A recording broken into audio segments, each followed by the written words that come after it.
don't let me more. Nama, Panama, don't be mad, don't be mad, don't be mad, don't be mad. No more, yeah, no more, yeah. No, not the way, don't let me more. Don't let me more, about the bubble. Don't let me more, about the bubble. Don't let me more, about the bubble. If you know, I don't want Ewa, ewa,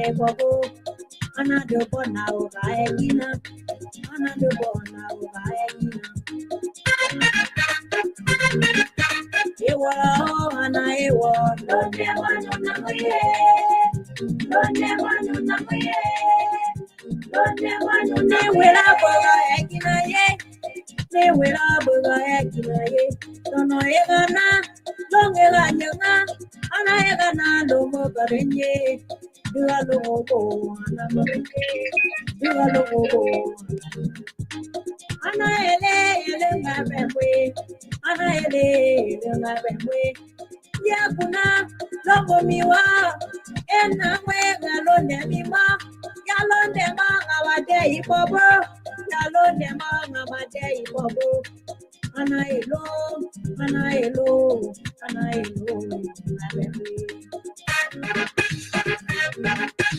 ewala, anaewa, ewala, anaewa,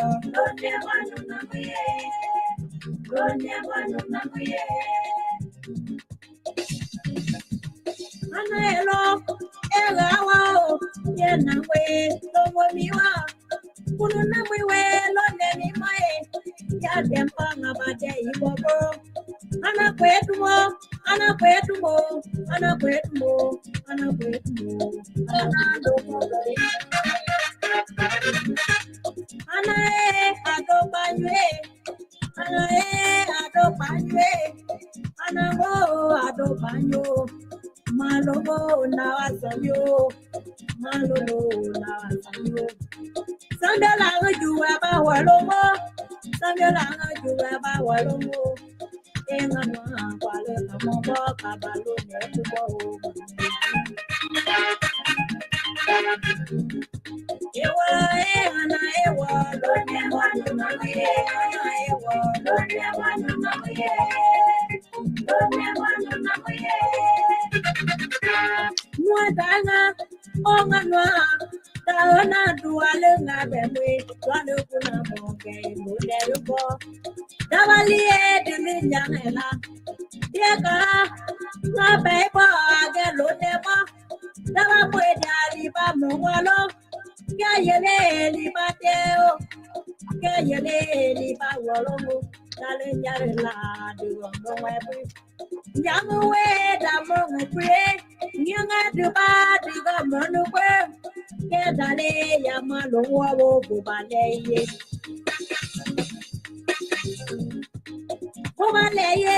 Bobale, where I got your table, Bobale, where I got your table.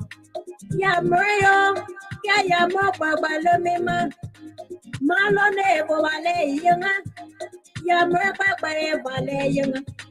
Yamrepa Valley, Redana, Delo Moleba, that Dana Baduma, Yamodia, Dead Yaka, away, Yano Abo Valley, Yano Abo Valley, Pelagaya de Bo. Ewa, ana ewa lo ne manu namuye.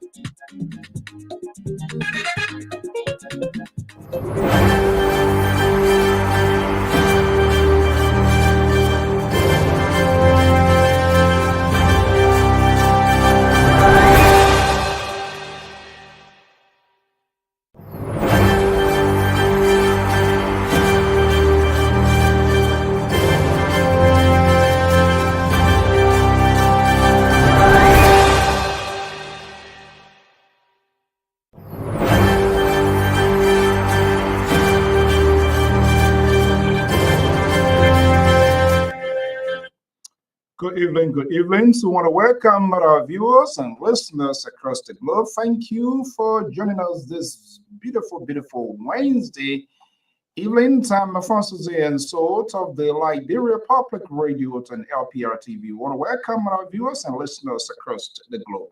Thank you for sharing your evening with us, morning, afternoons, wherever you are. We say thank you so much, Venetians. Good to have you here. McCarthy Johnson. Vera, how are you? Congratulations. I'm waiting for somebody to tell me the news, what unfolded today at the San Juan Canyon Sports Complex outside of the main city center. I don't know who won that game. We're going to come to that. But the analyst is going to be here. We're going to have a wide range of national issues here. I hopefully to have a state representative, but something developed. But if it doesn't work out today, that's not the end of the world. We will still be having a conversation. But what a big victory. We're going to come to that to see, capture some of the jubilations and what unfolded today. And you know what? We are taking our cup to Zulu whiskey. You're going to Zulu whiskey, go up and down. Just a white card, they can put Jesse on him, they can put Jesse on Nathaniel McGee, they put two of the counties together and be grand there.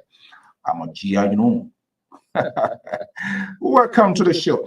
Sport is one of the things too that unifies people, right? So it doesn't matter which party you for, whatever it is.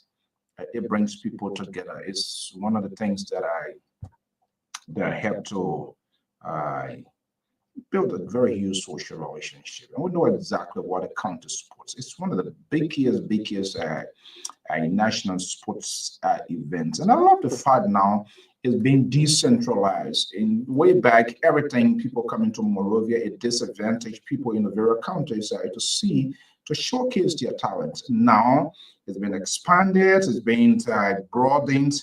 Right now, nobody can stand in the way of Grand Jida County. The rest of the county said, you know what, maybe we can just need to tell the officials, you do all the selections in all of the counties and then bring them to Grand Jida.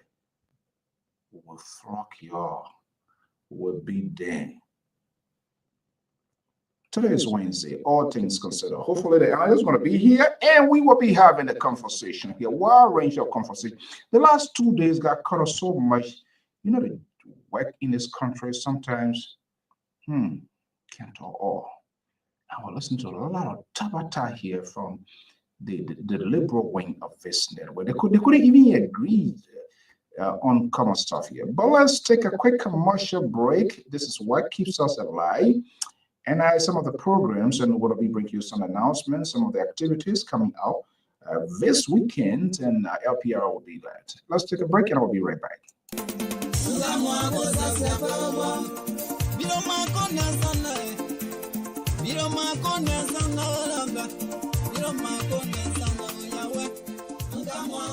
Do you want to share your events with the world? Why not contact us? We are Liberia Public Radio, LPR. We are the specialists in advertisements, commercials, radio and TV services. We have the professionals that can help you sell your products and provide live coverage of all events, such as weddings, conventions, graduations, reunions, anniversaries, sports, birthdays, baby showers, religious activities, funerals, and many more. Take your phone right now and call any of the following numbers: 682-433-8802, 267-648-6089, 484-786-3337, or 916-533-2048. Our customer service representatives are waiting to take your calls and give you the needed assistance. It is LPR, the home of excellent media service and your friends in business. That's it's our commercial right there. Let's bring you this obituary. The late Washington Papi Jones, a resident of the Ocean State of Rhode Island, who passed away recently, will be laid to rest this weekend right here in the Ocean State of Rhode Island. As a matter of fact, Liberia Public Radio will bring you live coverage of his homegoing to both the wake, the funerals, and interment, and repast if you want to exist. Our team in Liberia will also be stationed. I understand the family doing everything possible to also give like to those back home to witness the ceremony, and so they're going to be at this local church outside of Monrovia in New Georgia, and the team going to be here. That's the funeral weekend funeral rites of the late Washington Papi Jones. As a matter of fact, he's just right within my proximity. He's going to be laid to rest this weekend. So, Archie, man, you are the man. Good morning from inside Liberia. Going. Archie will say congratulations, man. The boys from the Zulu boys of Liberia. Right now, no one can stand in, no one can pull foot. No one can pull foot. I want to meet Lofa. Let me see what will happen. I want to meet. Rofa, I want to meet at this point in time. But it was a big explosion outside, not, jubilations. Let me use that word. It was jubilations. Fans, supporters of Granger Sports Association from all walks of life assembled in their beautiful colored green and white to stand and show solidarity to the only winning team right now in the continent. We managed to capture some of the images, courtesy of all social bloggers inside Liberia. So let's see this here. Hopefully, we do us a favor.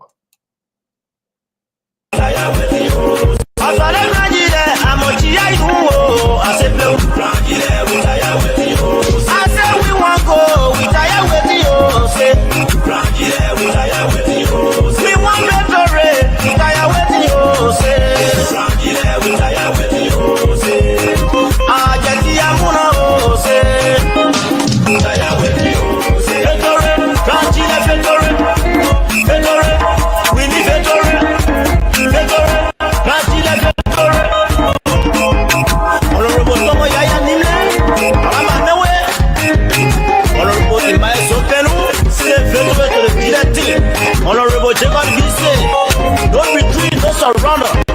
Honorable Jessa Grant, Chiaino Noah, Patrick Johnson, Trina, Jim Massive Pro, Monica, Son Jerry, Chidewo United CEO. Rajile Girls, retire with you, say. Rajile, retire with you, say. They can't let me, like Chidewo, we all say. Rajile, retire with you. Honorable Jerusalem, my brother Sammy, and then now we retire with you, say. Retire with you, say. Give me paper race, retire with you. In my water soul, we are waiting for the goal. Line love, retire with you. In my G-gate, we want victory. Thomas D. Browell, head coach.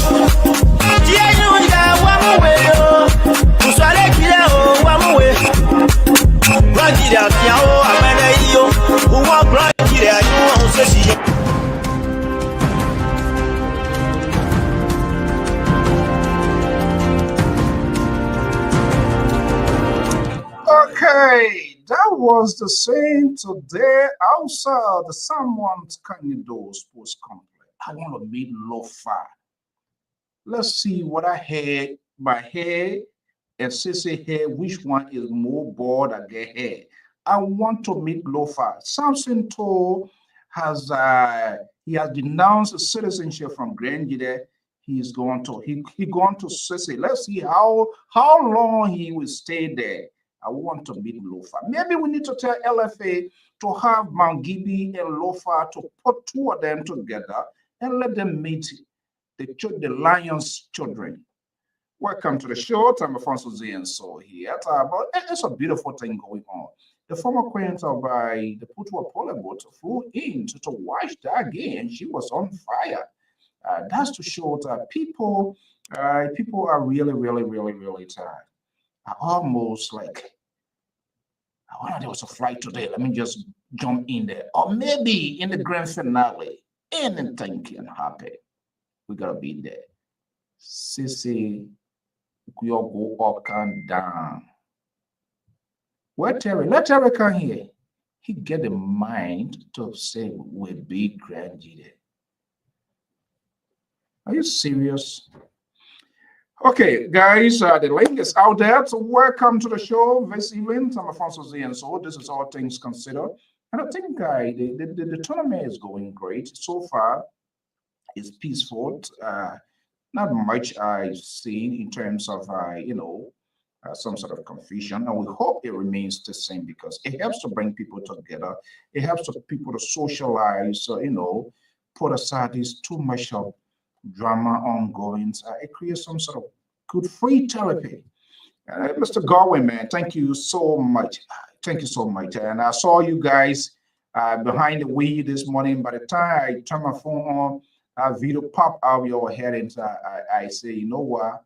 We're going to flog these people. I don't care. We're going to flog. The death of Ezekiel, though, Robert Clark, then was something, but we want to beat them, and we did it. I want to make Lofakante. It's a big morale when you whip this country of the president. Trust me, you'll be a good friend to all. Okay, Mr. Latro, if you're ready, you can come on, gentlemen, to the rest of the folks. The link is out there. We anticipated having the lawmaker, state representative here, but there are a lot of other things developing, too much going on. The big elephant in the room, so a lot of things happening too. So that is understandable. So let me just bring in the chair, the board of directors of this community, who is also a contributor here at Analyst, but I've been so much busy, a lot been going on with this whole new thing happening here. Everybody is kind of crazy. Mr. Latro, good evening. Good to have you here. Good evening, sir. How are you? Good. Good evening. Yeah, it's a pleasure to be back. Yeah, I know too much been going on, and I want to say it's our condolences. I know too much is ongoing in the community. You being the community leader too, so that the hands are tied. That we are aware of. It's just crazy. It's just happening every here and there. We hope that the lawmaker would come in and the rest of the other folks, the analysts. But let's come on the home front here. Home front in terms of what is happening in our community here. But overall, a lot is going on with the changes in terms of the new administrations. We see the sweeping changes when it comes to immigration. Since we have you here, so share with us here, what do we need to know as residents of the ocean state of Rhode Island, considering all that is happening outside here? Is it happening now here as well that we don't know about? Yeah, good evening to everyone, and it's a pleasure being back, of course. I want to say a shout out to my son. Today's his birthday. His 20th birthday is at Temple University, so I'm actually representing Temple University tonight. I love you, baby. Happy birthday, happy birthday. But yeah, yeah.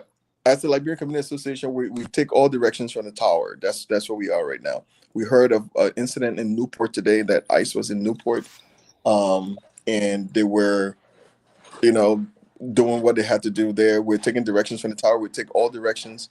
We're dealing with the governor. We deal with all the heads of states, and I'm sorry, not heads of states, but head of government entities and everything. So as much as we can, we will make sure that we send any information to the public that needs to be known. We've shared a bunch of information on our WhatsApp chat room within our Facebook page and everything for people to understand that if you are encountered by ICE, what steps to take. There are two kind of warrants that you can be served. One is by an ICE official themselves or by a judge. So you have to know your rights there. We have attorneys on a standby. We're working with several attorneys. We're working with immigration folks here on the grounds, and as much information we have, we will do it. I think everyone was able to see the list of people that are slated to be deported. I think amongst them were like about 1,500 Liberians. Whether they're here or across the country, I'm sure they're across the country that have been earmarked for deportations. Of course, people are aware. Our folks are here who know they're in that situation, need to reach out to us as soon as possible so we can point them in the direction to talk to an attorney before it gets too late. And so that's what we're telling folks out here. Yeah, and talking about that, just before coming on air, there was another, and that's one of the things I wanted to bring out to the representative. But you are a close confidant of representative. You being involved in the community, a lot is unfolding. There's a list. We're yet to validate the authenticity of this, but I'm not sure why somebody would just go and outline, writing people name, their addresses, their ages, the time of arrival. It's kind of really, really comprehensive. They are counted of origins. So this is really, really getting to be something. This is what, like 110.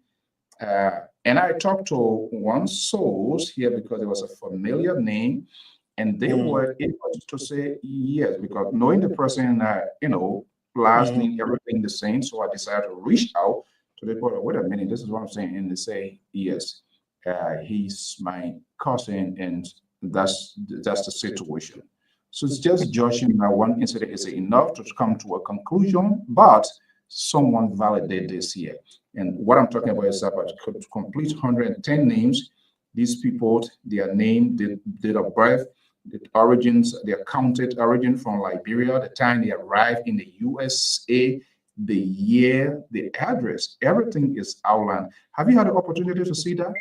No, sir, I haven't. Would you share that with me, please? I will have to. Yeah. Let me. This is something here. Let's drive.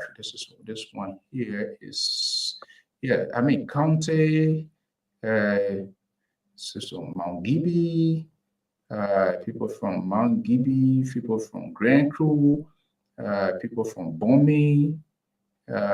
Yes, I see one here from Grand Jida, Lofa. I mean, it's kind of like comprehensive. So that's kind of really caught my attention, because you have people their name, their date of birth, the time they arrive here, the country of origins, their current address in the US. So that is kind of more detailed. So now when you say people, I believe there was an immigration or some lawyer office was raided here. Right? Yeah. There's some gentleman. It was in Central Falls. I think he's a judge, a local judge. His office was raided by ICE folks. I don't know what the outcome was, but I know he's responding well with the officials. He's going through the motions, of course, as they should. We're all law-abiding citizens, and come what may, hopefully will be resolved amicably or so. But yeah, I know this is a kind of tough one, so you might not have, but being that you would have closed up. So how is this process in terms of, do they have a target group, or they can just randomly approach people? Hey, you look like an illegal, you look like XYZ, and they're just gonna ask you like that for identity. So in that event, what is advisable from the community level? What are you hearing from, local state leaders? You need to travel with X, Y, Z. People don't travel with passports if they have that. I mean, you don't know who's going to approach you, who's going to reach out, be it day, night. It's a convoluted one. Yeah. So as much as we know, the information or people or individuals, I should say, that will be that have already been identified. To be frank, at least as far as I know. As much as we know that once the amount of people that appear on that list, they've already identified those folks. Now there are additional folks that maybe they haven't, and they will get to that. We heard, and unfortunately, I'm hoping this is not true for real, that other people in some other African communities were pointing out other people for a stipend. I hope it doesn't happen. Like you mentioned about those 110 names, I hope people aren't doing that to their fellow people. Let the Lord take its course, of course, but don't point folks out. Talking about pointing people out, I would just have to mention that actually they are not Nigerians. One of my staff working place, and that is a serious thing. He's a Nigerian. Something has happened that is a big issue now, big issue in terms of within their own communities. Some folks within the same Nigerian community, which is the probability of that happening in a very huge community is most likely is imminent. Because we're talking about, oh yes, right now it's not easy. In fact, there are some of our people who are being used, to get to know people. Because I mean, somehow, some ways, people know people's story, their historical background, and all of that. So people are the one doing that. That is very weird and strange. It's weird. I mean, I know how we behave, but for people to kind of like becomes like a watch, I don't know whether it's a good watchdog or becomes like an eye for these people to say, oh, go to social street or go to social address, because they simply knows that person's status and all of those kind of thing here it's crazy. Yeah, it's I don't want to say it's sad. It's kind of sad where people are pointing out their fellow men. These most people that they're aware of, I'm sure they have a list. They have a number for a reason. They have a list of people that know. They'll reach out to those particular people. Any additional information they need to have, they will have it. They're law enforcement. They've got everything every asset at their disposal that they can use, and so they will reach out to those people. And hopefully, those whole thing can be resolved amicably. Yeah. And with you being part of some of the insider, this more or less is a federal something. So I'm not sure what authority state to say, oh, this can happen. So what becomes of people who was on these temporary status, been listening to a lot of executive stuff here, that seems to be put to a halt. What becomes the status of those people? I think it depends any information as far as you are concerned. Yeah, I think it depends what stage of the pipeline you're in. There's a pipeline process, so it depends what stage you're in. It depends if you've gotten in trouble before. It depends if you've come here and you've overstayed. Majority, I believe personally, I don't know if this for a fact, but I believe that majority of people who are listed, of the 1,500 people who overstayed, and they can readily identify because they came through a port of entry, right? They didn't come through Mexico or somewhere else. They came through a port of entry, so they know them for a fact. They can do that, and that's how much we know right now. We can't go further until all information is being put out. Our state, before considered themselves, or the city of Providence, actually, as a matter of fact, not the state. Let me correct that. Was at some point around Mayor Loza's period considered a sanctuary city. I don't think that's the case anymore. The current mayor, Brett Smiley, as well as the governor, said they will work along with federal officials to include ICE to deal with those issues. And I'm sure everyone would give their hand. However, they're hoping that again it will go through some kind of legal process and be solved amicably. So hopefully. Well, hopefully, this sort of hopefully now. I mean, people can say, "Oh, keep our finger crossed," but they once said the finger, so can't even go over the other finger to even keep it crossed at this point in time. Yeah, I mean, honestly, when you mentioned that, and this guy was saying what one of the own kingsmen did to the people, and they are kind of getting, so it's like it's just kind of. I hope the representative will make up time to, after whatever engagement, chip in, because we really need to know whatever information I think it can be served as to other people. It might not be the same, but kind of give them sort of a guidance of how things go in there. But besides that, bring up to speed while we wait for the other analysts, other folks to join before we join the national conversation. What is the news in the community? A lot been ongoing.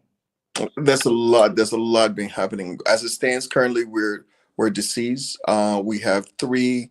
Someone actually mentioned we have 4. We haven't been notified of the 4th person, but we have 3 men currently are deceased. We have our former Vice President Alex Brown, who's going to be funeral and wake and funeral services will be next weekend, the 7th and the 8th of February. We have Washington Papi Jones, who's wake and funeral services will be this weekend, the 31st and the 1st of February. We also have another gentleman, Mr. Morlu Boyka, is a member of the Kisi tribe. Was a victim of the Civil War. The gentleman was a double amputee due to the Civil War.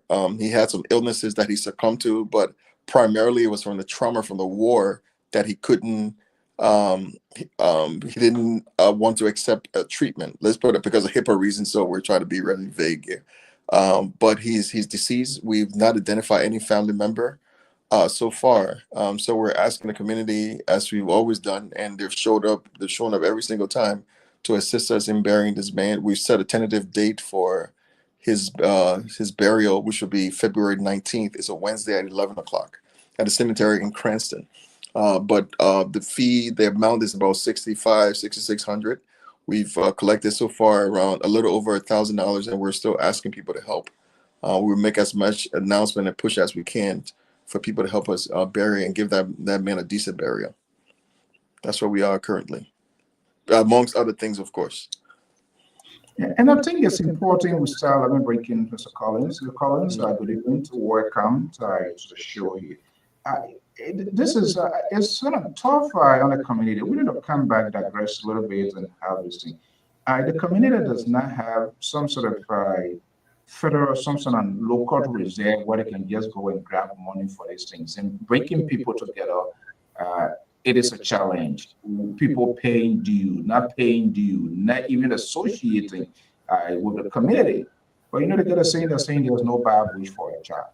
So things happen, they call the chairman, executive director, or one of your citizens, one of your own XYZ, you have to go there. And eventually you turn to town cry or to reach out to people to pay. How difficult it is in terms of some of the feedbacks and, we call people how to respond, to other people in places. There's somewhere and nobody, they don't associate, they don't bother with people from working to their car, from their car inside, and just on the hand like this, they don't mingle with people.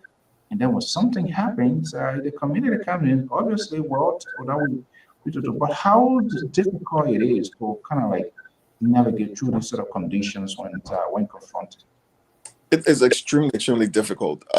There's a common saying that people bury themselves. The life you live buries you, honestly.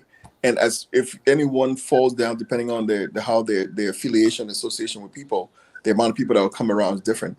But having said that, we can't sometimes blame the people. I think as a Liberia Community Association, I would take personal responsibility myself.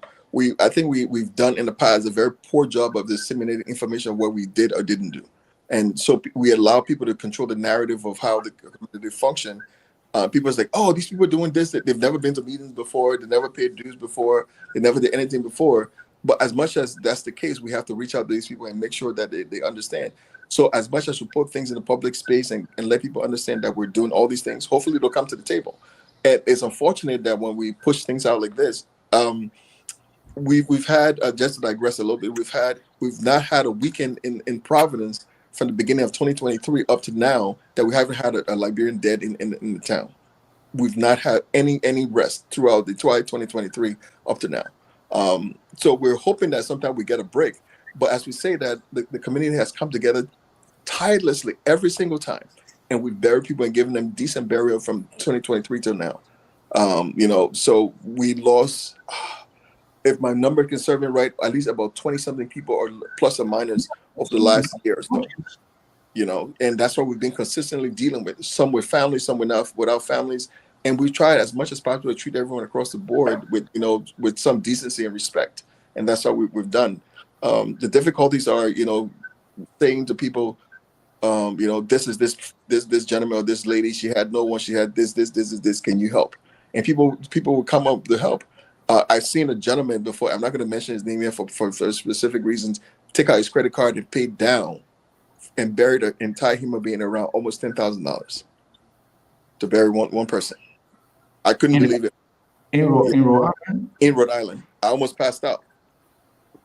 He took out his credit card and actually paid. I'm going to mention his name just like Winston Gould. Oh, Chairman President Gould. Yep. Took out his credit card, We were there and we're stuck. We had done everything else. He pulled out his credit card and actually paid almost $10,000 to bury someone in this town. In one sitting, I'm like, whoa, just calm down, calm down. We're gonna figure it out. I said, no. Because we tried almost every avenue, and we finally buried that gentleman. And fortunately, the gentleman had no one here. His kids were in Liberia. We were able to get the kids over finally to come actually see and identify the dad's grave. Wow. Akila, welcome. Our senior analyst, Mr. Terry Collins, is based in Minnesota. I think sometimes we need to kind of shift this sort of conversation, because if you can't even help yourself here, why you will talk about people way on our side, they're not even listening to it. Terry dance, they say that they are tabata and you want to keep that. They're not get time for you. You know, people need to kind of like maybe focus some things within the community to see how useful. Terry, let me just bring you in here. You are in Minnesota, Liberian community, just Liberian community. So you're hearing from our own man here, some of these things they're talking here.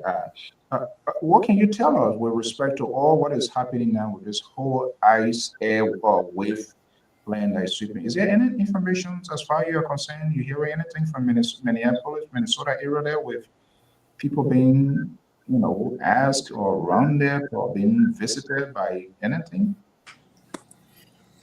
Well, good afternoon again, Mr. Nangwe. What's up, Terry? How you doing, brother? CEO. Yeah, the ice is on, and that is what it is. I'm not really seeing a robust stuff going on in Minnesota as the way I'm seeing in other states. But I know it's going to come here. It's going to extend here as well. And I don't know what they're doing about it. I don't know what the organizations, Liberian community in America is doing about it. We hear about 1,500 Liberian listed to be deported.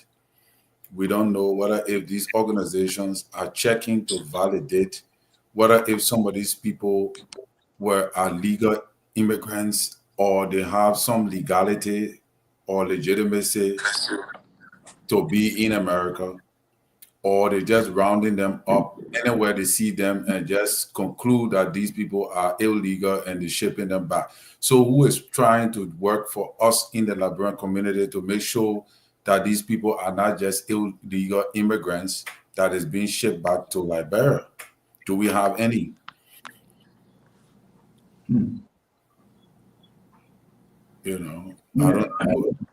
don't know if we have anybody to figure these things out. But yeah, I think Trump is that, like I was telling somebody at my workplace, I said to them that in as much as I supported Trump in the first round and in the first elections in America and the second, but I do not believe that this time around is the best time because he's angry based upon the way they treated him.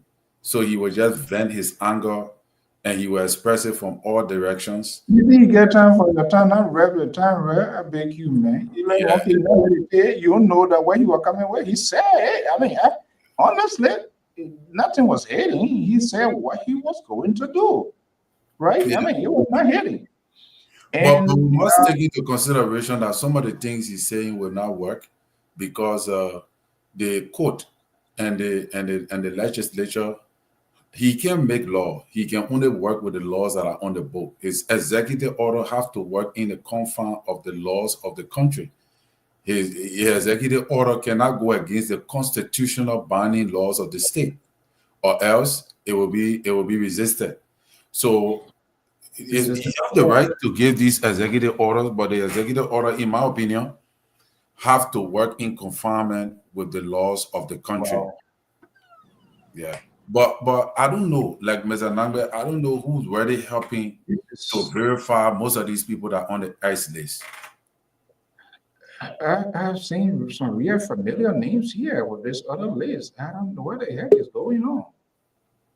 This is crazy. You seeing familiar names? Yeah, there's another list. There's another list that came out. I'm not talking about the 1,005. There's another list that came to outline Liberians, about 110.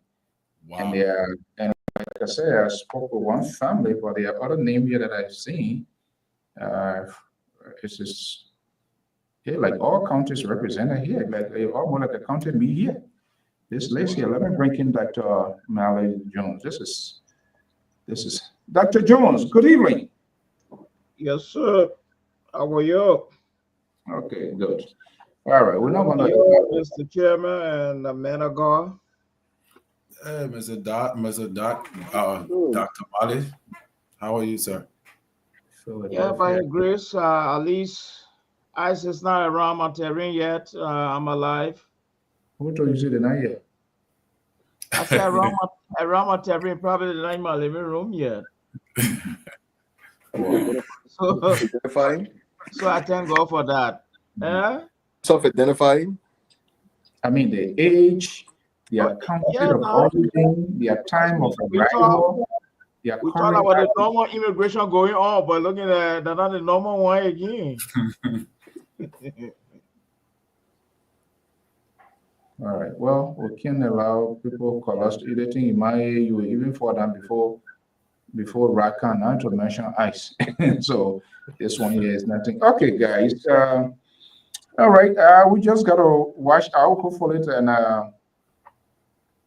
you know, I don't know what else what can be done, but you know, it is what it is. Okay, guys, let's return home. But before we get on some of these national critical issues here, Mr. Chairman, is there any information that you have on here? And please just let us know, just in case the honorable representative still will come in if we message you for any reason, even though I sent the link already, but just let us know. But is there anything at the community level that you wish to share before we shift gear? Yeah, no. So we're working and we're asking for the community to come together and help us. We're looking for around 6,500 to bear Mr. Boyka. We're hoping that folks will come together and help. We're also hoping that we can, if anyone has any encounters prior.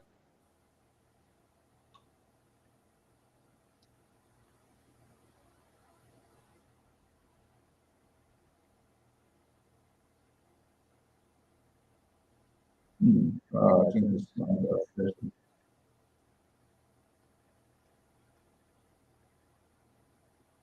Okay, let me working at things. Working on smart feedback there.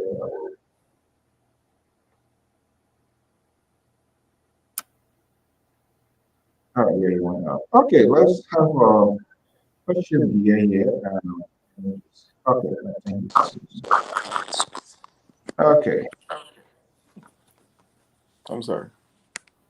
Yeah, that's okay. Oh boy. Yeah. Yeah. So, yeah. If I can carry on before you say what you were just. No. I just mentioned that if anyone has any encounters or they expect an encounter with any law enforcement, ICE, whatever it is, as again we've already put out into the public, there are two different kind of warrants that you will receive. You don't have to initially open your door. You can request the warrant be sent through your door for whatever means, or through the windows where you can actually see it. There are two kind of warrants. One would be from an ICE official. One would be from a judge. You have to go with the ICE officials if it's from the judge. But to avoid all of that, reach out to us as soon as possible. Our contact information is out there. If not, you can give my cell phone number is 401-952-0472. And we can put you in touch with some attorneys who are locally working with us. We've also worked with the African Leadership Forum and other nonprofit agencies to help. There's also an immigration advocacy group that works out of Rhode Island, Providence, to be specific, that I'm a part of. I'm a member of that group as well. So anything we can do to help, just let us know prior to, and then we can try to assist you in whatever way we can. Okay. Anyway, let me just put it. I believe that our community here, and maybe Dr. Mali and Terry too. Now, these communities, organization, the EULA, the OLM, LOM, WM, all of these things here. I haven't seen anything, and I know it's from the higher, from the federal, But in such a sort of situations, this is where leadership kicks in terms of giving some sort of guidance to the community, providing sort of leadership, telling people what to do. I don't know. I don't want to be judgmental. I haven't seen anything, any publication coming from anywhere. Maybe it's out there. If I don't see it, well, then I'm wrong to that effect. But has not. Have you heard anything? Have you received, Mr. Director? Have you received any sort of formal communication from the mother organization like ULA? Hey, this is what's going on. This is what ULA is doing, and I will try to reach out to the president. To see this is why your community needs to do. This is so helpline. In addition to these local community own workout, have you received any information from the ULA end or so? So I'm in several chat rooms with you. They are talking behind the scenes of ways to approach it. I think Mr. Victor Nangwe will have more information than I would. I think he's purview to speak for the union, and so if he comes on, if we can get him on, he can probably speak to exactly what ULAT is doing. But they are having conversations in the back and trying to reach out to other officials and see like the same advocacy route we've done, like we're doing here as well. Reach out to your senator, your representatives, and your local leaders and see how much they can help. So I think they're doing the same thing as well. Mrs. Clark, you are 100% correct. Whether election in Liberia, election in Burkina Faso, election on the island, on whatever land, election, it does have consequences. And hey, you can't say I want the one, but now want the other one. I want the one, I can't want the other one. The tabata days, terror men want to come do the 1 year, but another time. What kind of time that you think that your time the man, but don't even say you're harder enough time, you and your liberals say what his name? Washing. Your Dr. Mali, you listened to these guys yesterday, the last 2 days. This is unbelievable. They almost had a fight. The liberal on one side. I think the liberal was sidelined that he alone was on his side. Terry, Sissy, and Jerry, the three put together, and they took on the man liberal. Oh wow! Yeah, he called me in the evening to gossip. I don't understand Terry and Sissy. I said, I don't want to deal with you and Terry and Sissy. You're not part of my blood. Terry in your blood. Okay, Mr. Collins, let me just bring you in here. This is all things considered. We just have to give this thing. If the honorable representative comes, that would be great. We'll get more information, hopefully. If not, maybe we can arrange for some sort of special edition to have this conversation. He was to be here, but something popped in again. Is all of these things emergency meeting. Tell Mr. Collins, let's look in your folder this evening. What is there? What are you considering? I've just been pondering over the state of the nation, wherein I'm looking at is there any way for Liberia to make progress? I keep trying to dispel the notion that Liberians, need to grow. I think we need to make progress. I keep hearing people talking about revolution. I don't think Liberia need a revolution. We have been revolutionized. I think we need to make progress. And in order to make progress, you have to be aware of your identity. You have to be aware of your capability. And you have to be aware of where you are. And I think that is what we're lacking in our society to make progress. But today, people have been arguing about why the Supreme Court neglected the SONA. And some people are saying that the Supreme Court went to concur with the legislature on the budget. And if they did that, then it means that they cannot say the reason why we boycotted the SONA is because we don't respect Richard Kuhn as speaker. So I think Liberia is in a state wherein we are not making progress. We are like a grown child who have reached age maturity, who have all this great thing, but is not willing, don't have the willpower to make progress. And I think that's the place Liberia is at. That's what is on my mind. Okay. Dr. Mali? Well, Liberia have become like a drama child, Every day is a new drama in our country, and they're getting the press to really work, and the press too is happy. Every day is a different drama. Sometimes the same drama, but in different form. Right. Maybe I will go much deeper into this Sona thing probably on Friday. I will not even too sure you're coming on tonight. But just back to Collins. I've been reading the Constitution and I've been trying to find out why the entire Supreme Court bench, not even one, boycotted this thing. And I couldn't find anything in the Constitution that tell me that they have the right to be there.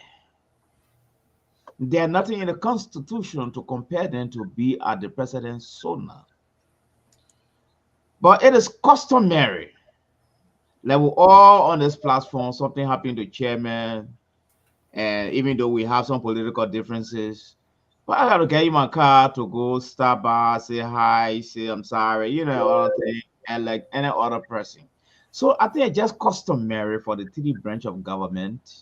For member of the three branches of government, it's like something my house is on fire, even though we can see eye to eye, but I show you want to pass by, bring a bucket of water and try to see how best you can help. So it's like I tend not to see people, the type of culture we have in our country, people get so oversensitive about so many things. All the people were not here. It seems to be the plenty cool somewhere. A whole lot of things happening. They don't approve Joseph Barker government. The people have the right to think that way. You see, they have the right to think that way. But as a level-headed gentleman or a lady, I may not want to think that way.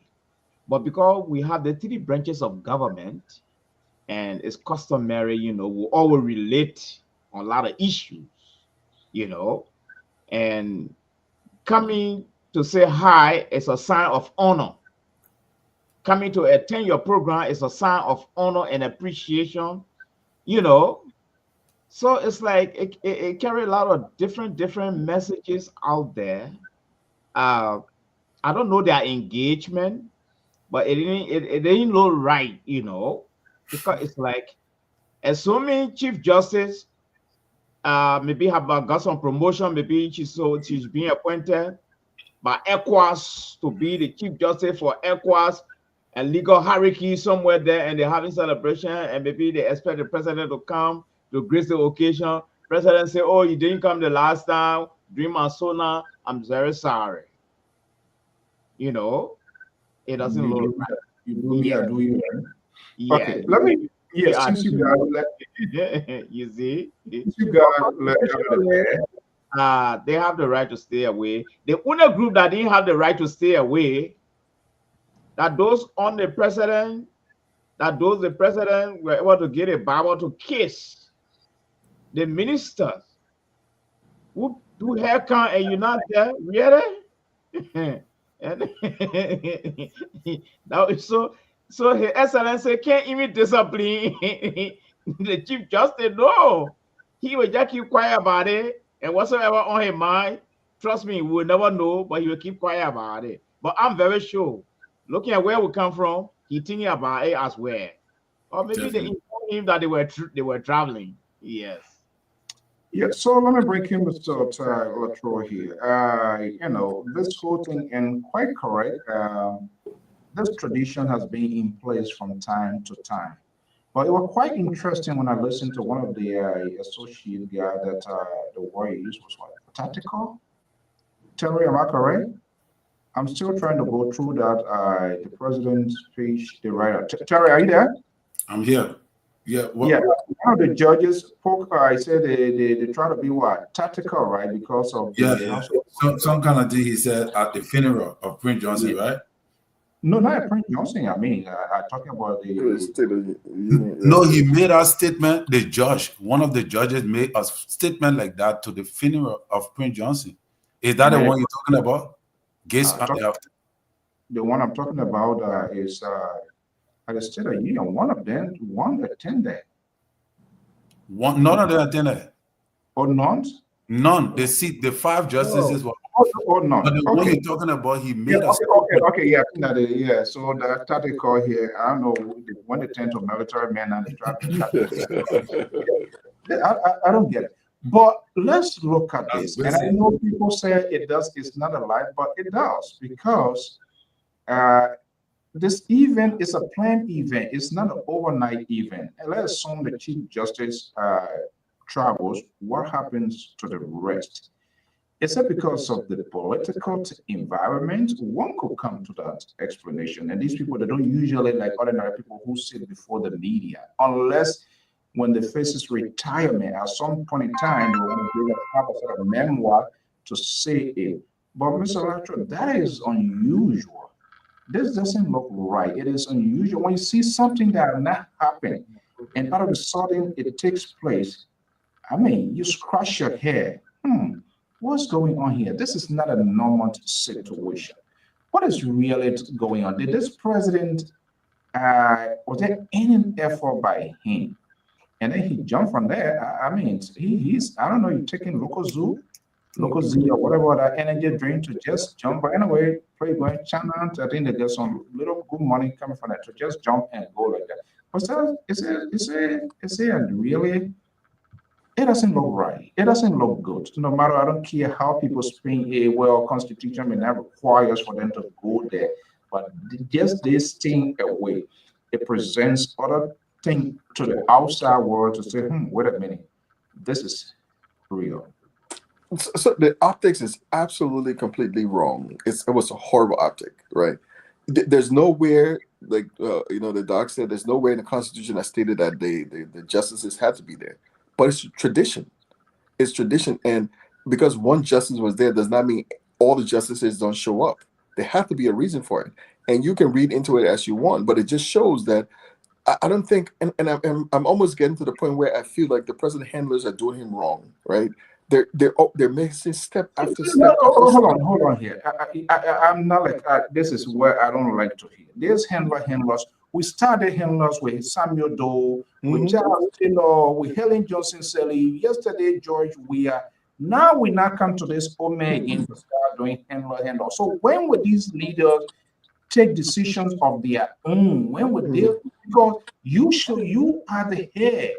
I mean, it doesn't mean you know it all, but when it comes to leading, you will lead the way and the people will follow. So why should we blame these people? So that's another way removing them from in the picture of their bad policy, bad behavior, and we throw on these people here. What they tell them and they don't listen, that's another side of the story that we don't know. So why should we always say handler? So the reason why we use handlers is because the buck stops with the president ultimately, right? Whatever happens, what decision is made with or without his consent, the buck stops with him. The handlers, because the president cannot unilaterally do everything. So we understand that. However, though, I think they continue to miss step after step after step. This whole fracas with the whole so-called removal of Fonati Kofa as the speaker. Initially, I came on the show and I spoke. I said, listen, Fonati lost the vote of confidence with his, the confidence to lead his peers, and they were right to do so. However, there's a process that has to take its place before that can happen. And I was one of the few people who didn't even believe that the president had a hand in it. Like, he didn't have a play in it. And you came and people was like, oh, he took him to Rome in order to pave the way for them to have the vote and so on and so forth. It's beginning to unfold itself before our very eyes that of course they didn't know. Of course they set the whole thing up for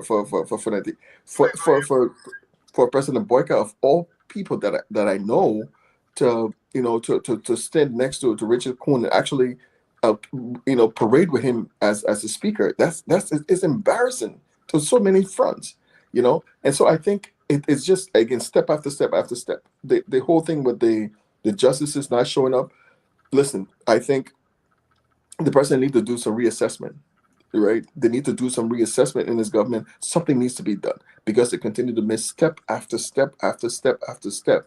And we say handlers because he can't be everywhere every time.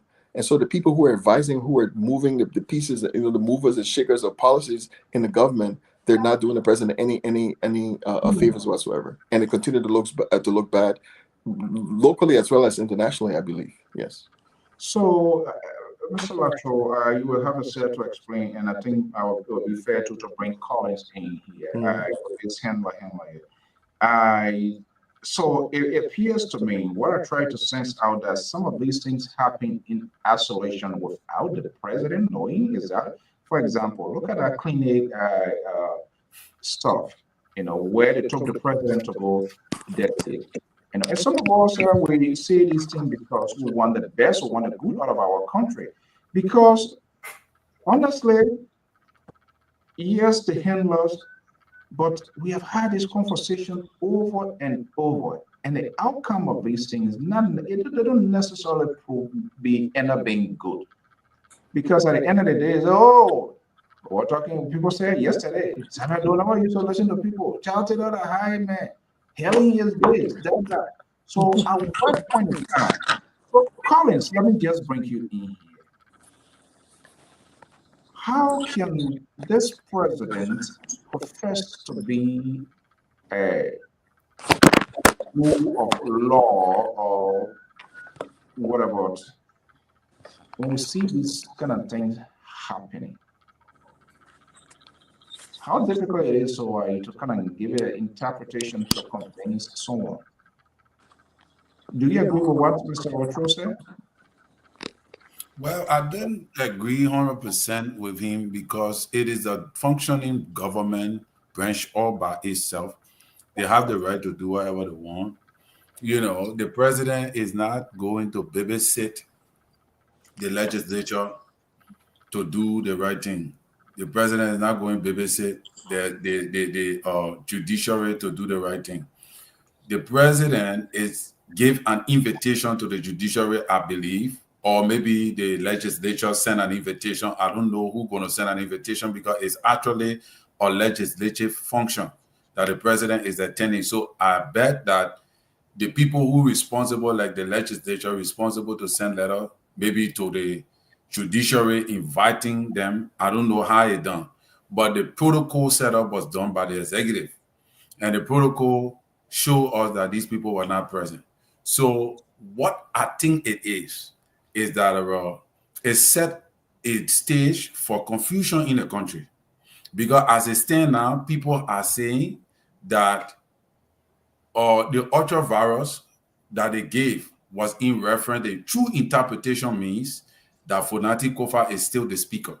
The other group of people are saying, if they didn't come, then if they say that we're not recognize Rachel Kun as speaker, then why are they accepting the budget that were passed by Rachel Kun? Why they send people to go concur with the horses? And so this is the conflict that they are bringing in the country because they refuse to give proper interpretation. The judiciary, the Supreme Court, they refuse to give a proper interpretation to clarify this thing as to who is in error here.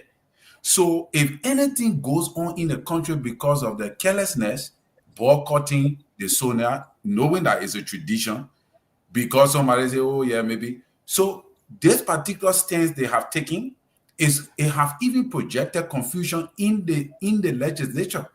These are some of the things that even led to them pulling Yeke Koluba out that could cause an uprising again.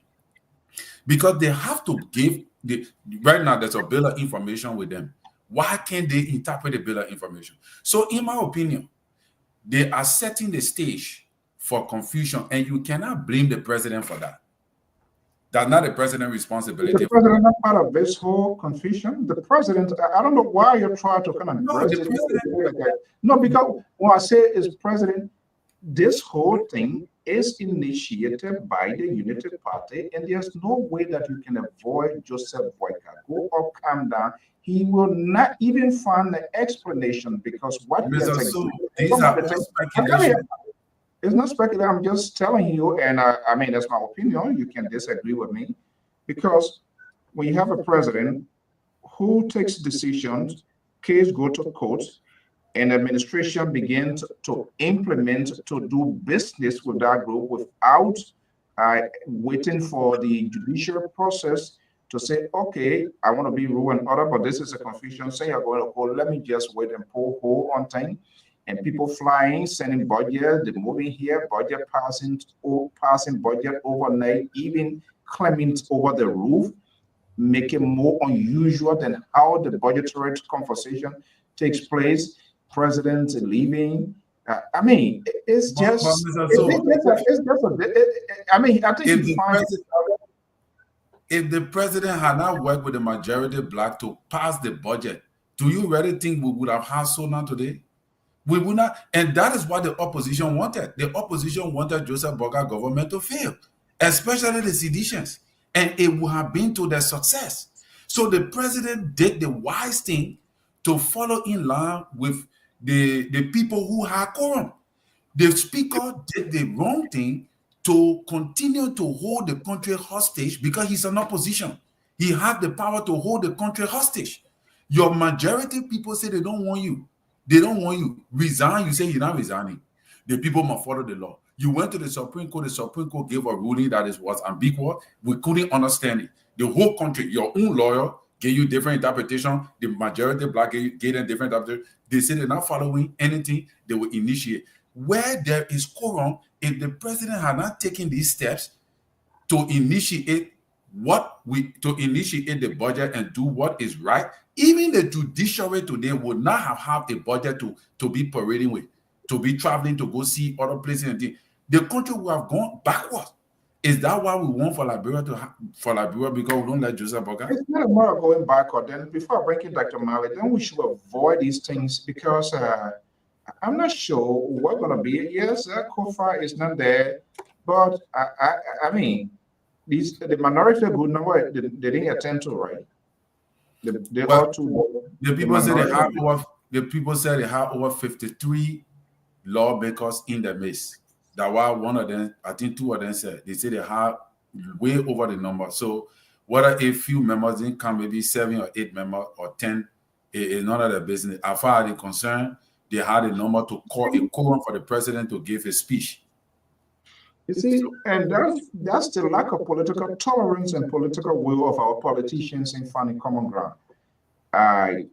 They don't negotiate.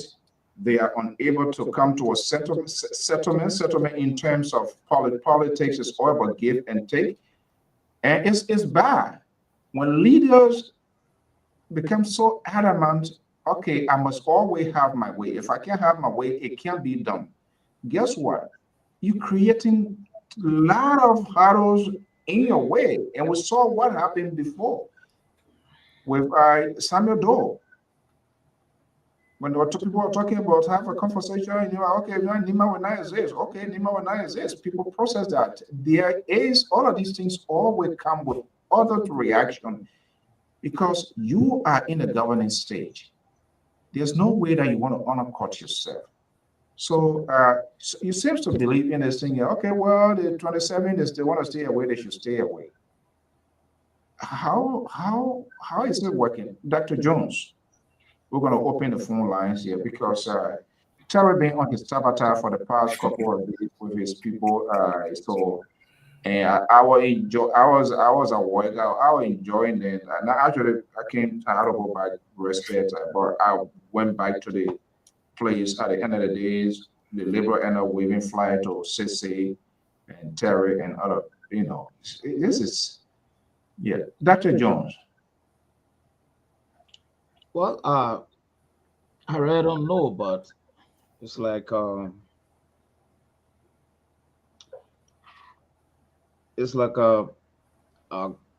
COFA, like the chairman rightly said. Assuming I went to the Liberian Community Association meeting, and all of them decide to gain or against me and say, Mr. Marley, we have no vote of confidence in your membership. Please leave.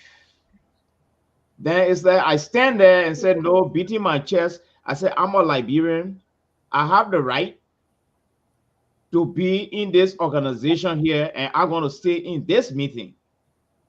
And everybody have got one voice that I have to leave. And for some reason, they say, okay, we want peace, and they call the police. Trust me, the police is going to join the Liberian Community Association and say, for the sake of peace, Mr. Mali, can you please leave? That's what the police will do. So the chairman struck a key point here. And the key point here is the issue of vote of no confidence. You see, they are all thieves. So when another group of thieves break away and try to fight a single thief, you should be very smart. I said it on this platform. But Kofa decided to choose another route to invoke the issue of rule of law. And Kofa knows, and I know, when it comes to that language, it's just on paper. It's not in practice in our country. Not at all. If you follow His Excellency track record, there are so many missteps. Like even bringing in a yellow methane. All the policies were circumvented. People went in the air, they came back. What happened? It went away. So I think if Kofa had just said, okay, gentlemen says vote on no confidence, thank you, I'll be representative. I think there would have been a solution in there. But two, the second part here is that I don't think it's the issue with Kun being a speaker. I don't think that is the issue. The issue is the process.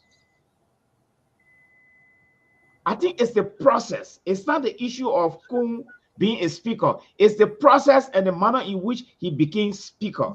I think that has been the argument of Fernando Kofa. That's all. I think that's what you said. Yeah, I think that's the boon of contention. But again, the president had to tread a very fine line too. He was very careful. Now he been blamed that he part of this thing. I don't know, assuming this thing was the other way around. The guy in the hotel decided to meet and they said, well, we are impeaching the president. What would have been the president respond? To play the devil advocate role, the very president would say, gentlemen, you want to impeach me? Come in the building and impeach me. You can't say that in our hotel there. I'm very sure this is what the president was going to say. All right? But again, I just hope in the future, this thing will not come around to bite the president, because this thing will come around again. Kun is not going to stay in that place. It's going to come around again and will come back on the same platform again and replay this case. This time it may be because as far as Kofa knows, on the record, according to HR policy, there is no resignation for Kofa in our house. No. You see? So what I see going on now is high level politics going on. It said in the interest of His Excellency, the answer is no. Because they say Kofa now, you put him on the plane again. And they went dancing. They say Kofa. I mean, they say Kun. They will get against him again. I'm sure it will happen. All right. But like what Terry said, I think it is the unity with the three branches of government that really matters. Is the unity. Because the disunity now, as I see it continues to be deepening. I read one paper today. One lawmaker from Bond County was invited by the executive mansion. And the guy said he was not going to attend. He said he's not for Kofa and he's not for the majority.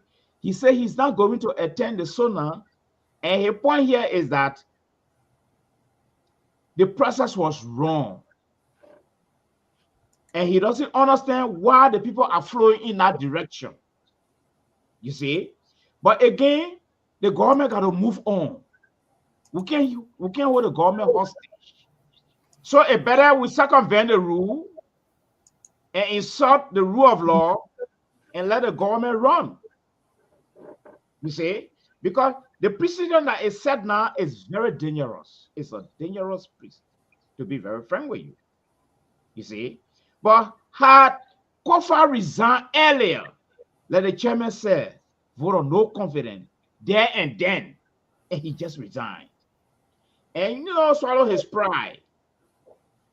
I think we respect Kofa more than what it is now, because he had become like a sinking ship now. And all the mindset in Liberia now is that Kofa is power greed. He's power greed. That all the mindset they have for this guy right now. I vehemently disagree with you, Mr. Cole. Yes. So at the end of the day, co-host Dr. Mali, you are Liberal, you gotta come to that because I think we are about to divide a Liberal, you gotta come. Yeah. You are playing the playbook of the Liberal, the Terry, the Jerry, Bacon, and Sissy Day. I hope you have not had a conversation with them, because what I'm hearing here, this is... But CEO, but I play the devil advocate role here. What do you think would have been the solution for today's problem? Kofa basic argument from time to time. There was one thing he went wrong, and I said here when he returned after he came from this place, the very first thing to have done was to call for some sort of consolidated meeting with his colleagues. He didn't do that. Also, who is responsible being a deputy speaker, he knows the politics of the first branch of government. He didn't build a coalition, an ally to be with him. But I think what Kofa argument, but at the end he realized that all Kofa has been arguing was the rule of law. Come in the chambers. If you get this number, which says the 49, you take it. That did not happen. The seat was declared vacant to give other the opportunity. This is a type of, like we are in the Soviet Union or China kind of way or doing stuff. All of a sudden, we just saw the right somebody there put a left hand up, and he didn't even know which hand. Nobody had the guts to even tell him, no, you need to use your right hand. And that was it. He became speaker, gave him the gavel, and here we are today. I mean, you have not answered my question. How you would have approached this thing? You have not answered that question yet. I understand. I strongly believe I'm firm. I stand with Kofa. Kofa wanted the right process to take place. They didn't do it. So what Kofa has done, Kofa has created. Yes, people are saying that that's not what I call power greed. I don't agree with that. People got to stand for a cause in our country. People got to stand for some sort of standard. But people got to stand for a value. Okay, Even if I come here, I want to give you a chance to talk about. People got to stand for a cause. People got to stand for an ethical value. People got to stand for a system, even if it is at their detriment to go to prison. Freedom, it comes with a heavy price. So he paid the price. But guess what? But CEO, those people who facilitated this, they will live for the rest of. But CEO, let's come back to America here. Do you know that most of our brothers, the minority, have defended their right? It is my right. I will hold on to it until sometimes they are shot dead. I cannot hold my right, and I know I'm in danger to go down. It's not going to happen, CEO. You see, now Kofa held on to his right. Okay, Collins, he held on to his right, and his right pulled him down all the way into the grave. Are you a politician? What kind of right is that? So you hold on to your right, and the horse burned down on you, and you get killed in the horse? Really? So it makes me to think on the other way. If we were to flip the coins, on the side, Let's assume Kofa was the president, and once some morning we hear gunfires across the border from Salem way. We don't want to go to Africa way. And these you have fighters, rebel demanding, Mr. President, this is what needs to happen now, or this is what we're going to go. Well, will you leave the country in turmoil? Because somebody said it. We got to stand for. Let me bring in Mr. Latro here, but we got to stand for some value. What happened? Anyway, that was even far. I want to come back to you, Mr. Collins. That was even far. But all what we are saying, the process here. So what they have initiated, what they have done. If another group comes up tomorrow and decides to do the same thing, then we say, oh no, you need to do it this way. Once they get a number, magic number, they go put in some kind of buffer, some kind of play, they sit down there and can say, oh, you speaker, you're no longer there. Would that be acceptable? Can we condone that in a civilized society? Absolutely not. That's our argument. It's not all about Kofa. I don't think Kofa has a profession. It's not necessarily that he must be and must be, but Kofa is protecting, I believe, protecting some system that, hey, they are basic democratic tendency that must be followed, that must be adhered as a civilized nation. In this case, Joseph Newman Boyka, the chief facilitator, that's my view, that's my opinion, and the Unity Party on purpose orchestrated this. I'm surprised to see people like Kofi Woods, those people who were in the throat of Samuel Doe when he was with JPC as an advocate standing for good governance, for them to be the handlers of the president, to have done what they did to our country. And people think that it's okay and giving justification for this thing. It's not them. It's not Kofa. It's not about Kofa. No. I don't know. I don't go up, count down. There's no way that he can avoid himself and he think he can be excluded. No amount of explanation that he can provide. No amount of explanation, Mr. Latro. Yes, sir. I totally agree. I think we're kind of missing the point.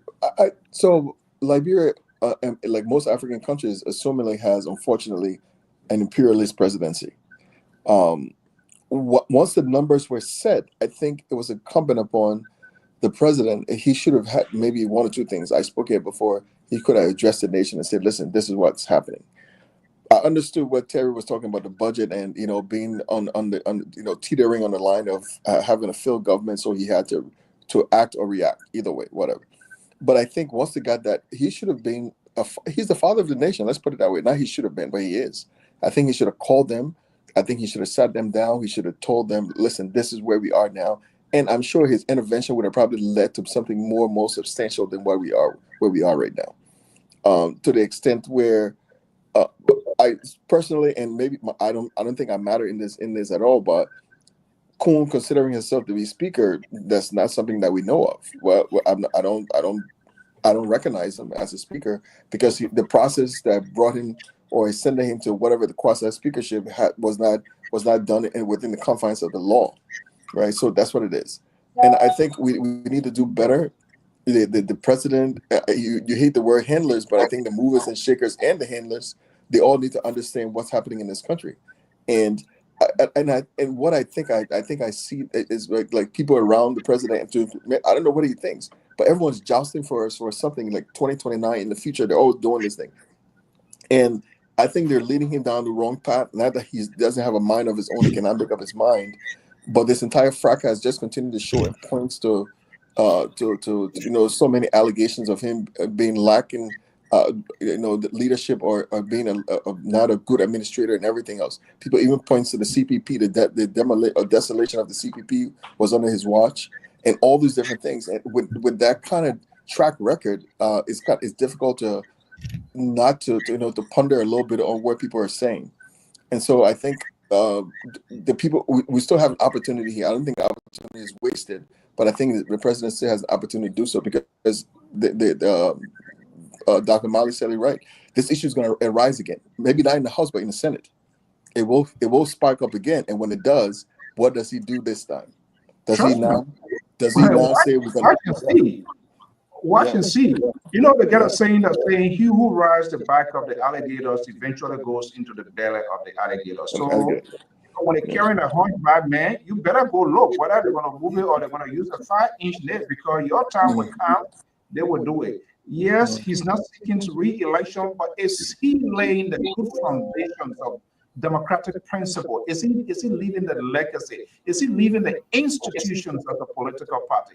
This is why we have the country that we have today. The Turbo, the Samuel Doe, the Charles Taylor, the Helen Johnson Sirleaf. They take these political institutions to be their personal property because they are on top of each party. They have this authority. They didn't create an openness for people to build a new generation. So yes, he's okay now because he's building his retirement. But what becomes the future of the party that we are talking about? Because at the end of the day, even when good one comes in, we will always make reference, oh, is this just a human boycott or Unity Party? Up to this time, we do not know the difference of Helen Johnson Sirleaf Unity Party and that of Joseph Newman Unity Party. And so some of us will begin to question, is it one of the reasons why Helen Johnson Sirleaf never even lifted this person that worked with her for 12 years? Now, I personally have many reasons to believe why Helen Johnson Sirleaf maybe might have not done that. That could be part of it. The leadership aspect, is he making decisions of himself or people doing it for him? What is really going on? We're seeing a lot of chaos being going on. Let us bring in this ANC man here. Can I just take off 1 second on a memory lane? Though it came to a certain point during the war when I learned, according to sources, the American told Doe, we can take you along with 500 people. And I learned Doe told the people, I am defending democracy, I am defending my people, I am defending my country, and I am not going nowhere. This is a democratically elected president, right? So he stood his ground. What happened today? He had to go down with all the democracy he was defending. So what we are saying here is that everything we say here, CEO, we agree with you. We should follow the rules and regulations. The democracy, the policy is there. But at certain time in your life, oh man, no, I'm coming. At certain time in your life, you got to be a wise leader. Because sometimes you stand your ground, you will never be alive again to see the ground you stood on. And I don't want to be one of those type of politicians. I will try my best to correct it. But when it comes to the point where like Samuel Kanye did, oh man, you are surrounded now. They see America know about democracy. They see America know that they were elected democratically. They see America help this government. But they see America is telling them, man, now, it has come to the boiling point, oh man, we'll help you to leave. Why you think so? Because you cannot be buried with democracy, keep preaching and going down in our hole there. I would not take that decision, CEO. Okay, let me, before I go to Victor here, I can for sure tell you that was not Doe's argument. That was not Doe didn't say he was defending democracy. It's when the negotiation was going on. One of the things that broke it down, he wanted the precondition, he wanted 500 men of his people who he felt he was confident with. And so knowing this person, knowing he as a former military person, to have 500 and even travel with 100, that is a potential security threat. That CEO, Doe was an elected democratic president. Why should America even tell him that? I understand that. What I'm saying, he never argued on democracy, that he was defending democracy. When he wanted him to leave, he said he wanted to take 500. And that was the main thing that was frowned on. Knowing his background as a military president, taking him out of the country, not even his immediate wife, children, or whatever, that he want to care 500. You're looking for some sort of caution to resurface. But anyway, let me bring in Victor Nambwe. It's good you got here today. I don't know, ice or pepper water or whatever, they all around now. We're hearing, well, is there any position? Your wife is the vice president for EULA. You are, you who? Yeah, I'm the diaspora affairs coordinator for EULA. Diaspora affairs coordinator. All this whole boss we are talking about.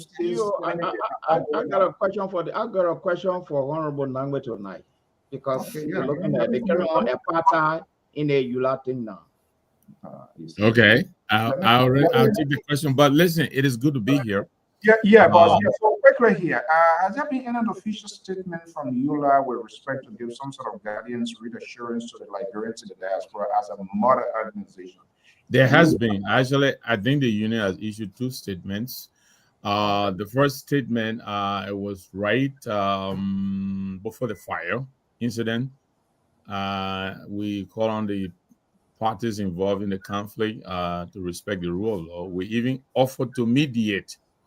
I think this was just when the ECOWAS Parliament had just left town. So we issued that statement. We send a copy to the mansion. We send a copy to the Speaker Kofa. We sent a copy to Representative Kuhn. So we never heard back. And then we issue another statement after the fire incident not too long ago, condemning the fracas that led to the burning of the historic Capitol building, and we're calling the parties to come to respect the rule of law. But listen, I was a little bit tired of. I wasn't coming back in specifically for 2 reasons. One, the liberal is not here with his dictatorial tenets, so I'm happy.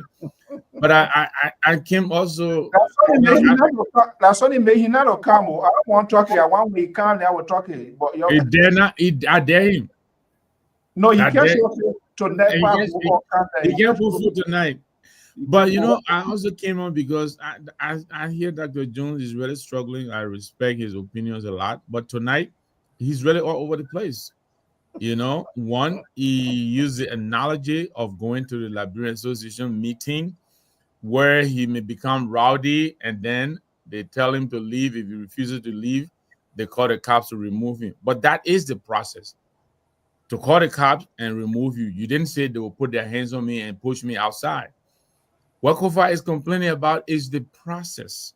The process. You're telling Kofa, say, even though he's right, but he should turn around and run because the odds are stacked against him.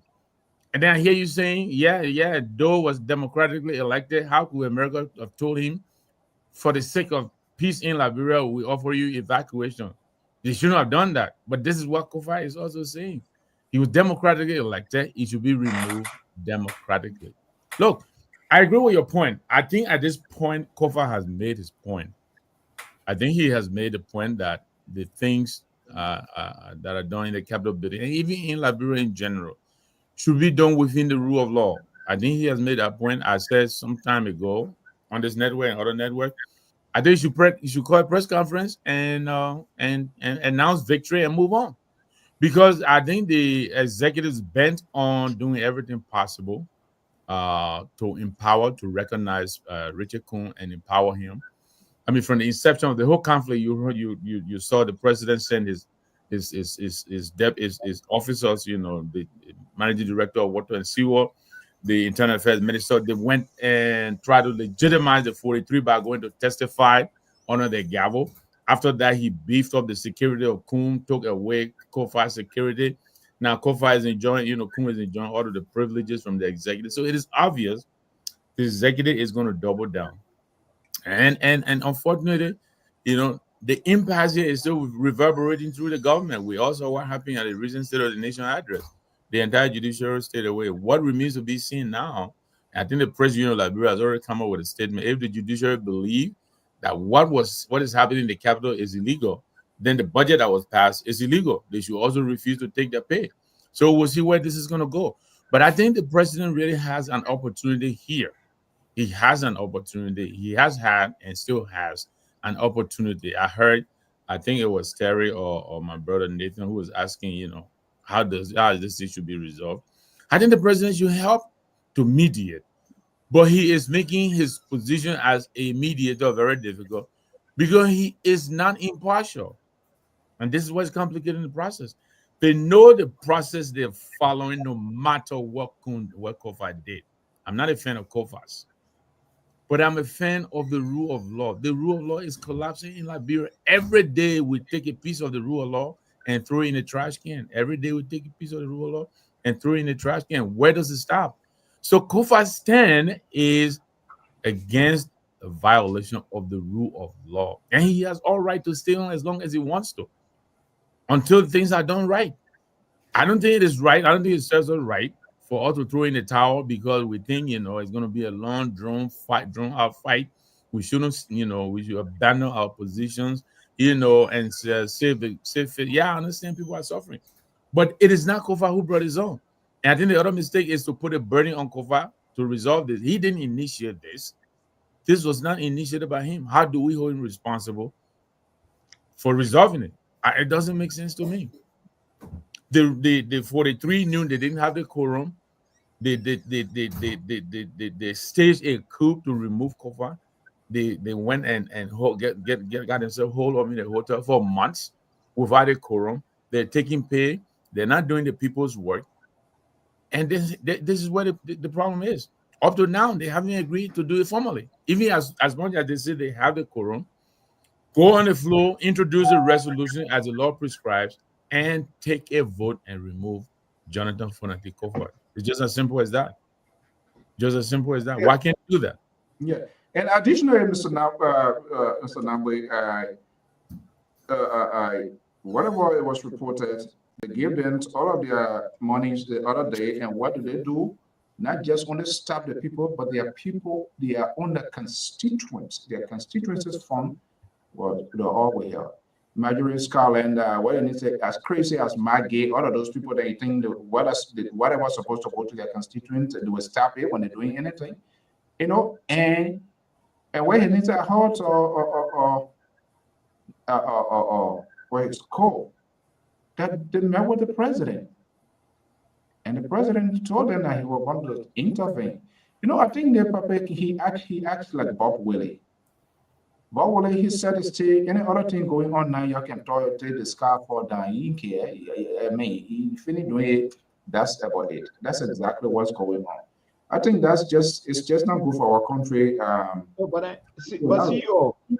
Let me ask you a question. Because it seems to be this thing will go on for a long time, even in the absence of His Excellency Baka will continue. Absolutely. But here's my question. The Supreme Court and even one lower court, these are the architects of these are the legal minds. Okay. Look how the Henry Nega case. These are the architects of legal minds. All right. I don't see them standing with Kofa in the first place. Even when the Supreme Court took the first decision, it was ambiguous. They didn't tell where they were standing. Even look at the recent lower court decision that came up, throwing Kofa case out. So tell me now, if Kofa is one of that legal mind, and you have these people who are on government payroll representing the Republic of Liberia in many different ways in our country, we're looking up to them. You see, investors are watching this country. They are watching this scenario. Some of them may even conclude that this country is not a rule of law country. And looking at my shadow now in here, they can't even defend my investment. All right. So my question to you now is, why are the legal minds we are looking up to as a final arbiter behaving like this? Why? So I will throw this question back to you because you're trying to walk far line now. You were telling us here, I'm asking, why are they also doing it? That's the question. Why are they also doing it? Well, I'll tell you this. I'll tell you this. They're supposed to, I come in, Mr. Nangwe. They're supposed to be with you guys' argument, not our argument. Okay? So the question now is, your argument here is that the rule. What's your My argument here is that I'm not going to sink with a sinking ship. It's not going to happen. Your argument here is that no matter what, go down with the ship. You're not being wise. No, you're just looking at it from one word, and Mr. Nambo will come in. My argument here, the outburst, the outburst or the repercussion of all of these things in the long term, it might not be now. It's dangerous. There are so many ways other people take into. They don't act immediately. We see what happens when people feel that the law or the rule of law is not existing for them. They resort into other things that are more dangerous and can cause chaos. And we saw that happening before. I mean, we saw that happening before. When tensions started mounting, people never took into consideration the signs and symptoms. Because we never experience, we're giving these warnings. We never experience rebel thing. You remember when the things started, unusual things, people start writing on the building, and there were different indications, different signs of violence writing. We never pay attention to it. We never did anything. All because certain groups, certain segments felt that, hey, even though we are all Liberians, we all live in this country here, we have the right to live, but another group feels that we shouldn't and we must not. And then they say, well, we have to and we will. And so when we must and we will comes in, it all more or less commensurate with some sort of force that, you know what, no matter what, everything, let hell broke loose. And we saw what happened. That's what we are saying. So yes, you must look at Kofa as an individual, just only maybe for that speakership. But it is dangerous when people feel that the law has turned the blind eyes on them. The potential consequences in the long run is not good for the country. That's what we are saying. So we have not question yet. Why the legal minds are not supporting Kofa in this fight? That's my question. Okay, well, yeah, so because we all know where they are, but I mean that's the only simplest answer I can give you. Maybe but technically, Mr. Nambe, we're supposed to be asking that question, right? Exactly. That's why I'm confused here. And I must say, why you asking me? I already told you my position. I must say again, he's giving us the first choice. The ship doesn't have the same. You're giving the nuclear bomb analogy. Exactly, given the nuclear option analogy that the ship is sinking and Kofa is sticking up. But the ship doesn't have to sink. Look, as we're coming on tonight, it has been reported in the media that the government is negotiating with most of these people whose tenure had not expired, who they expired. So this government is now negotiation adverse. They can negotiate a situation, but they're refusing to do so. This is by choice that we're in this mess we're in. It is by choice.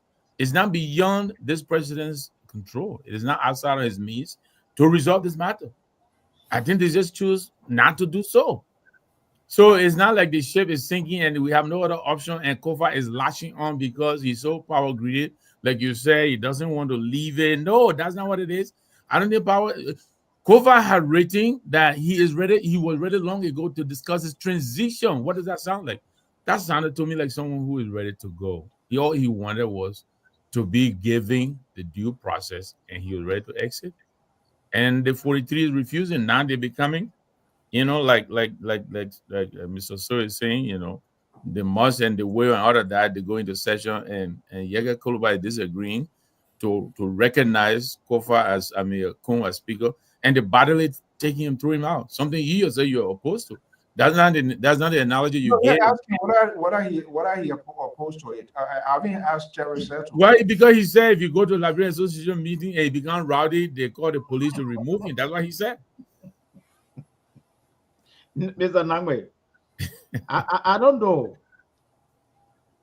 but there's another story. I'm not prepared to be that type of opposition who will continue to fight for the presidency even at the age of 80, 81, 82, up to 90. I still fighting because I want to be president and they offer me a job, but I still want to be president. I don't want to be that type of opposition. At the age of 70, I already passed the school. I can die anytime. So if I can't make it now and they offer me a job, I will take the job and forget about that struggle. You got to be wise. So what we're seeing here is that in some struggle, when politics take precedent over legal tenets, you weigh the two and see where you stand. In the first place, Kofa has been part and parcel of a bunch of thieves in our country. Now he's taking himself out of the bunch and try to put a legal flair. So he's not even getting the support of thieves. They are all thieves. Coming All of them they are thieves too. So that. But again, when we read the Bible, we know Saul became Paul, right? Saul became Paul. Yeah, a group of thieves going against one of their own kind. That's the game. What should I come in between? How are you been stealing? Now you decide to withdraw yourself. So I mean, Dr. Mali, this is where Kofa is not getting the support. Wow. Dr. Mali, you're pulling here. No. You're giving Terry less and what Terry and the liberal Terry is taking. Not giving. No. CEO, I just want to be very realistic. The studio you're sitting in, you are the CEO in this studio. That comes down to I here, and the studio is burning. You say, well, the fire truck came. No, I'm coming now. Give me chance. Just give me chance. No. The fire truck came, and you told the widow tell the fire truck. This offer here, I gotta defend the office here. No. Don't say no. Let's drive it. No. I'm not coming outside. No, the office is burning. No. And they said, come out through the door. But he said, no, I got to jump out through the window. That's what you were trying to do. That's a question you were asking. Let me tell you. He said, come out through the door is open. But he said, no, I got to jump out through the window. Politics is about the outcome. It's not about the projection. It's about the outcome. All right? So the outcome for this man is devastating. The man cannot be fighting rule of law for the rest of his life. At some point, he got to draw the line. I'm not saying what happening is right, but at some point now, you got to use your common sense.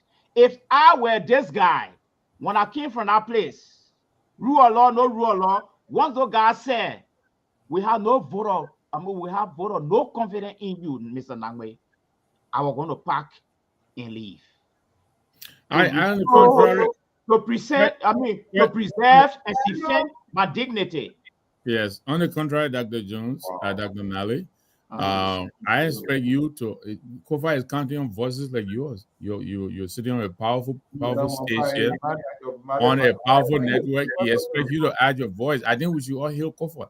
Kofa, never mind the character, the individual, Jonathan Kofa. Never mind who he was or whatever it is, but he stands for a position that every well-meaning Liberian should support. We should also support him so that things are done right. Let's encourage those who are trying to. When last you promoted rule of law in our country? When last? All the time. All the time. When? All the time. I just told you the union I work for. We just issued 2 statements. Urging all of us. No. It was who you brought the union in. This union you're talking about. Yes. The people that call themselves diaspora. Who are they? The people that call it what? Diaspora. Who are they? Diaspora. That includes you. Those of us who are away from Liberia. You get a segment now that calling themselves diaspora. Are those who that came from the refugee camp came here? Are those who were here before we came? Are those who that came here before the Civil War? Because now some people are being excluded out of it. It's a clique going on now. You call yourself diaspora and office in the executive mansion. So, but that's we have a whole team. Where are you? Why are you dropping things here and there like somebody is trying to Kofa issue? I just tell you the diaspora. Let me break in. You know that you get a lot of foreigners in the scene and calling themselves diaspora because they boss slot in refugee camp and calling themselves Liberians. Oh my goodness! And they here and you calling them diaspora. And those are interests. When ICE come to you, you should show the people, okay? Yeah. So we are a chapter based because it's a serious business. We are a chapter-based organization, right? I don't want us to go that far. Okay. That'll be that one for another day. Just because Dr. Mali here this evening is Let me go to Terry. Let me bring in Terry here. Terry been monitoring you. You just giving Terry a good weapon to come at you, and he will report everything to the Liberal, so you know it's okay. Terry. Yeah. Let me bring you in here. I know we are winding down. Oh, this guy, the phone went off. You've been listening for a while. What are you processing? Well, nothing. I think I don't need to say anything. Dr. Made alone is. Not I enjoy it, but what you what we are saying here. The thing here is simple. You're talking about a man who say he's fighting for rule of law. The beginning of the inception, the beginning of the process, the people went to the quorum that you said the man want the rule of law to occur. According to the Constitution, the people have the right to put a petition in the absence of the speaker. The deputy speaker preside. He was in Europe. The deputy speaker wanted to preside for the people to put in the petition. What happened there? His surrogates blocked the door. His man blocked the door, locked the place where they're supposed to have the session to conduct quorum for the people to present the petition. The people, they didn't reject to go and sit down to present the petition to remove the speaker. The speaker people was the one who rejected the people petition by locking the door and threatening the deputy speaker. But we came on the platform, we didn't make mention of it. The people went, that was the reason why the majority black decided to formulate themselves to not sit under the speaker's gavel because they did not trust that the speaker would be fair enough to conduct a fair process. That is why they went to the joint chamber. They went to the joint chamber. Your deputy speaker diverted and went there and legitimized the black. And the black, according to the Constitution, says if 49 person signed a resolution is capable to remove the speaker. And according to them, that is what they did. So the only group of people that is close to the authority to render these people judgment not to be according to the law is the Supreme Court. The Supreme Court went and failed miserably. Then you're telling us that we should look at the people and say they are not legitimate and things like that, and the government is the president doing it when you have never saw. You're accused. You brought somebody on the show. One of the representatives, he said the people spend money to remove the speaker. Up to today, have you seen any evidence to show that there was money spent? Yes. What evidence? The man came here, the money they were talking about, whatever bribery, it was reported to central government, national government. Of course. It is their responsibility to invest. Yeah, no, I come. It is their responsibility to investigate. Why become of an investigation? It's just the same way of the 300 or more than 1,000 investigations, no here, no there, and we just turning around the same whole thing. So yeah, Dr. Mali have a great point here tonight, I think, and that's what it is. I cannot be holding on to a position where, yeah, I'm coming to you, Clarence. You see, I told you, you really laid a foundation for Terry here. Terry telling you now you have a great point, but trust me, when the Liberal come here, they will chew you like people chewing a bubble gum. Let me go to the line here quickly, guys, to get our folks here. Clarence. Hey, Mr. So, how you doing? I'm okay. Are you on my side here tonight, or you on Dr. Mali's side? Dr. Mali tonight, I don't know. I think you need to drink coffee so you can flex a little bit. Because the statement he's making concerning Kofa, if the mayor had not resigned, how can you compare the mayor to me, of course, if the thing was not done right? Don't admit it. And the executive, because Kofa had not obstructed anything from the executive. So if the executive was still out to Kofa, then because now with the majority group, then Dr. Mali is backing it, the mayor said fire coming to the we saw the fire coming. So to me, you're not right. But the main reason I called tonight, CEO, there are two key issues that have been raised yesterday and today on the sponsor, and you can not looking at it.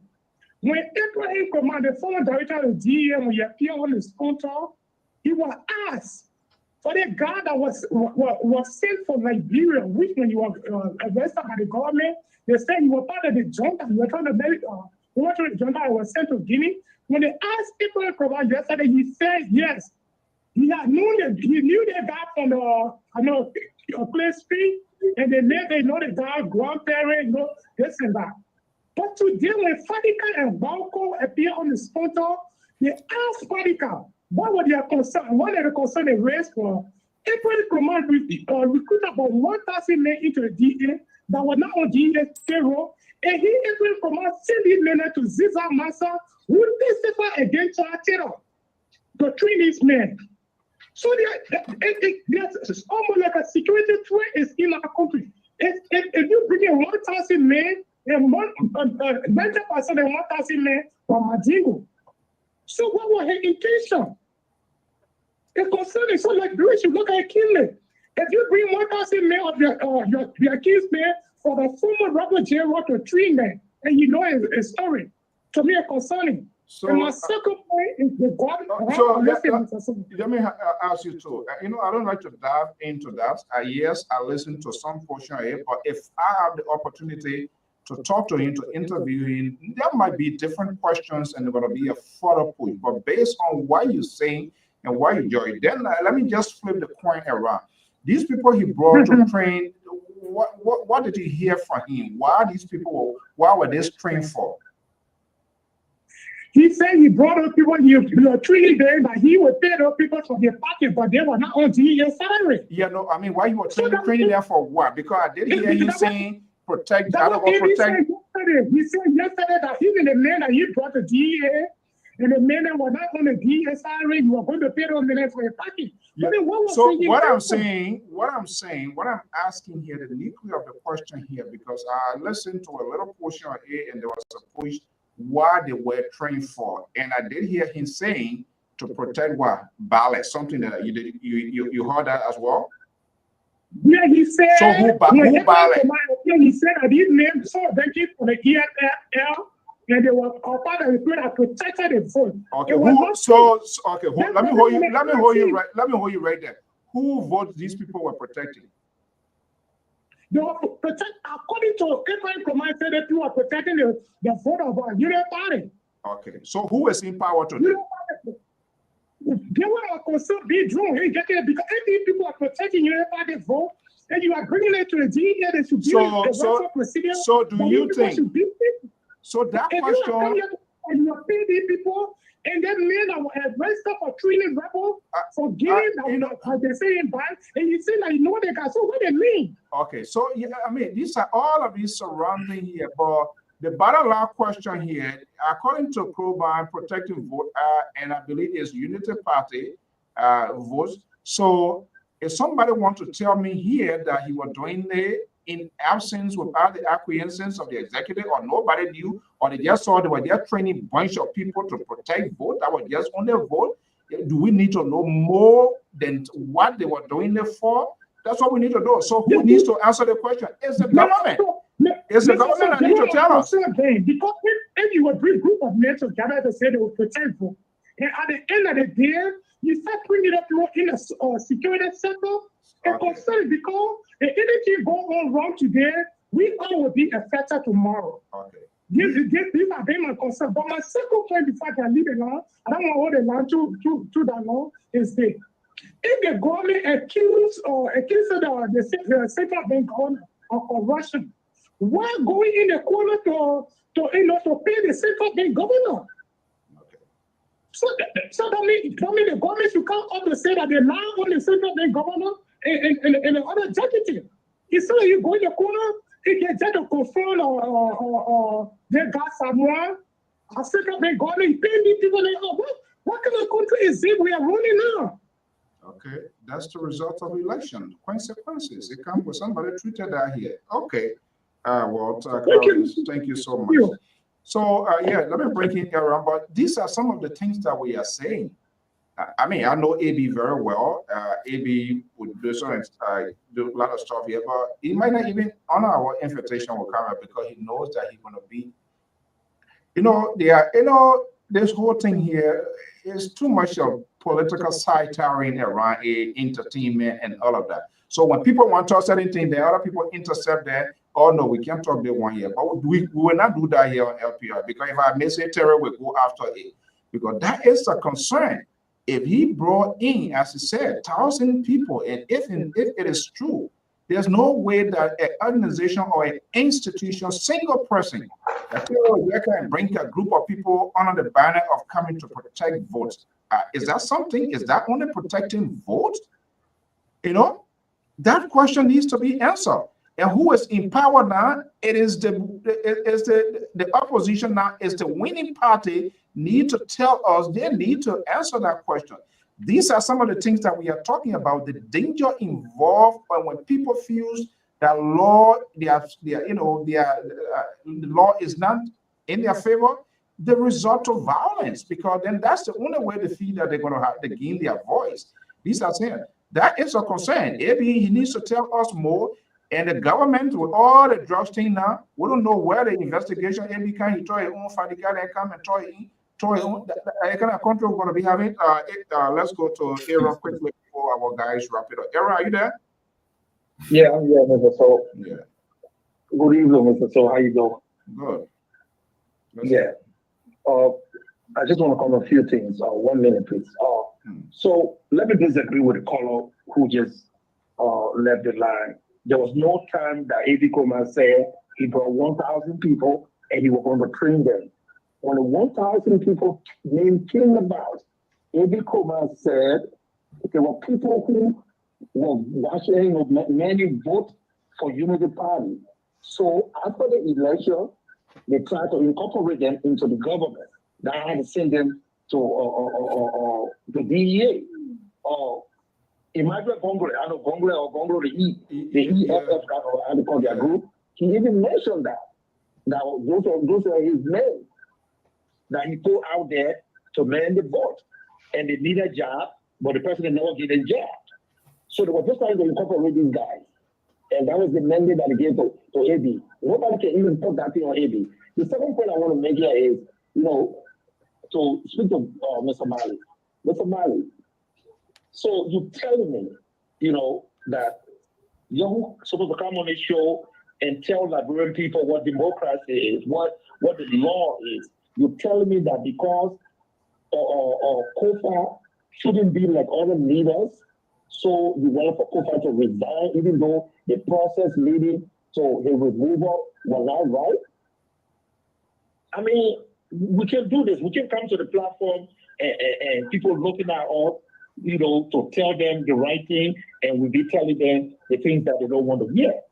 And furthermore, the case from the lower court never dismissed the case. They don't threw the case out. The judge said the case is beyond my jurisdiction. The case is already before the Supreme Court. And when you go to the lower court to hear it for, when you go to the Supreme Court, you don't come back to the lower court. The Supreme Court will send you back to the lower court before you come back to the lower court. So the case is already before the Supreme Court. So that's what the judge said. The judge said this is beyond my jurisdiction. How the judge dismissed the case. But you already got to get information with the Supreme Court. Great point. Okay? And lastly, but not the least, before I leave, Mr. So, Terry. I know you're going to report Terry. Yeah, I'm trying to tell you. I think I need to player. I think I need to pull you and Terry in a ring. You think that if they were your fire, yeah, never was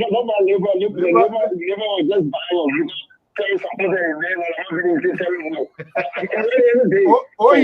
He said Terry won you?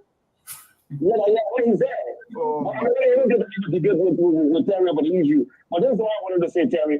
Terry, the day in which you mentioned that these guys were trying to submit their petition, Kofa were not even in the country. But you don't have to be in the country. You don't know you don't have to be in the country for the quorum to be held. I still knew what they were up to because those people like chat room, they can talk among themselves. After the morning, so they should break the law. How they want to remove the man. I feel like this is to happen. When we sit down here and preside over this stuff, they will remove from that to the Kofa. So they should break the law and prevent a quorum. In the country. And all he said And his next saying is, y'all come back, let's come back to the hall, to our, and let's do the thing together. I will recuse myself. He said he will recuse himself because he's compromised for the investigation. So I'm not only talking about look, this is so embarrassing to the point where people don't even want to talk about it. There's a story I appeared on the show the last time, and I told you over the president's show that what we're going to do about it. I told you about that, right? And you yourself, it will be a deal when you were talking about that show. I don't know how to time. You were talking about it. But, I just wanted to stop there, and I'll be ready anytime for telling. Yeah, besides that, let us know you come there. So, we open it up. Your ladies, washings, and then you piss all of them. To get my man, Dr. Mali. Now I don't even know what he's saying at this point in time. I know what I'm trying to be transparent here. Don't want to put Dr. Mali in the bubble. He's not going to go in the bubble. Dr. Mali is an expert. He's an expert educational professional. You're not going to put him in a bubble and restrict him how to speak. Wow. Let him not speak your mind. The political revving. That Dr. Mali, you proceed to me like this? But to be honest with you, Dr. Mali was being honest tonight. That's just it, in my opinion. CEO, so I listened to what our brother just said, and the reason why you guys taking that stand is because you have been privileged to travel and find yourself in a democracy that is alive, is kicking, and is moving, and it can bite. Rule of law does not survive in a corrupt society. No. Rule of law can never survive in a corrupt system. You know what happened in our house that when the man was deputy speaker? It's a long story. They said that president. It's a long story. The president that is destroying the country, they the one said it. Then they're talking about rule of law. The role Kofa taking. Why are you electing him then? I come in now, it's a wrong rule. What I'm saying that's why they decided to move him. In a corrupt society, the judiciary or the legal system suffocate in a corrupt society. All right? I don't even know why we're hanging on this man alone. There are so many things have been circumvented in our country when it comes to rule of law. Look at the manner in which the 285 pieces of machine came in. That's how it's supposed to be. So where do we draw the line, Dr. I come in now. Look at the president legal advisor taking phone and demanding the judge to throw a case away. All right. So what I'm saying here, I'm driving at this to tell you that in a corrupt system, the rule of law doesn't survive. We have we don't even have a corrupt system. We have a systemic corrupt system. And the rule of law cannot survive under the kind of system, under such system. I just been straightforward with it. And lastly, the court said we should be on the platform to, yes, I was trained as a leader to get to a point where I have to use common sense. Leadership is about common sense. And you will get to that point in life, trust me, you got to forget about the theory and other things and use common sense. That's the kind of leader I am. Okay?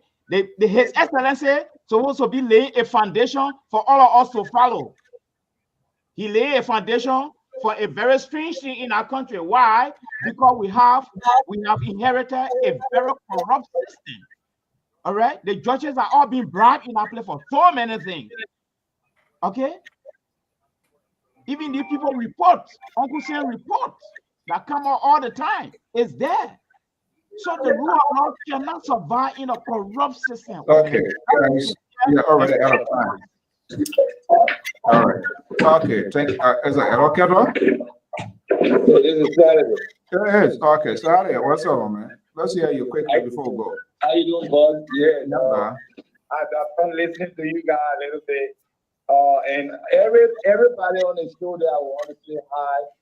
And everything that people are saying is all true about our country.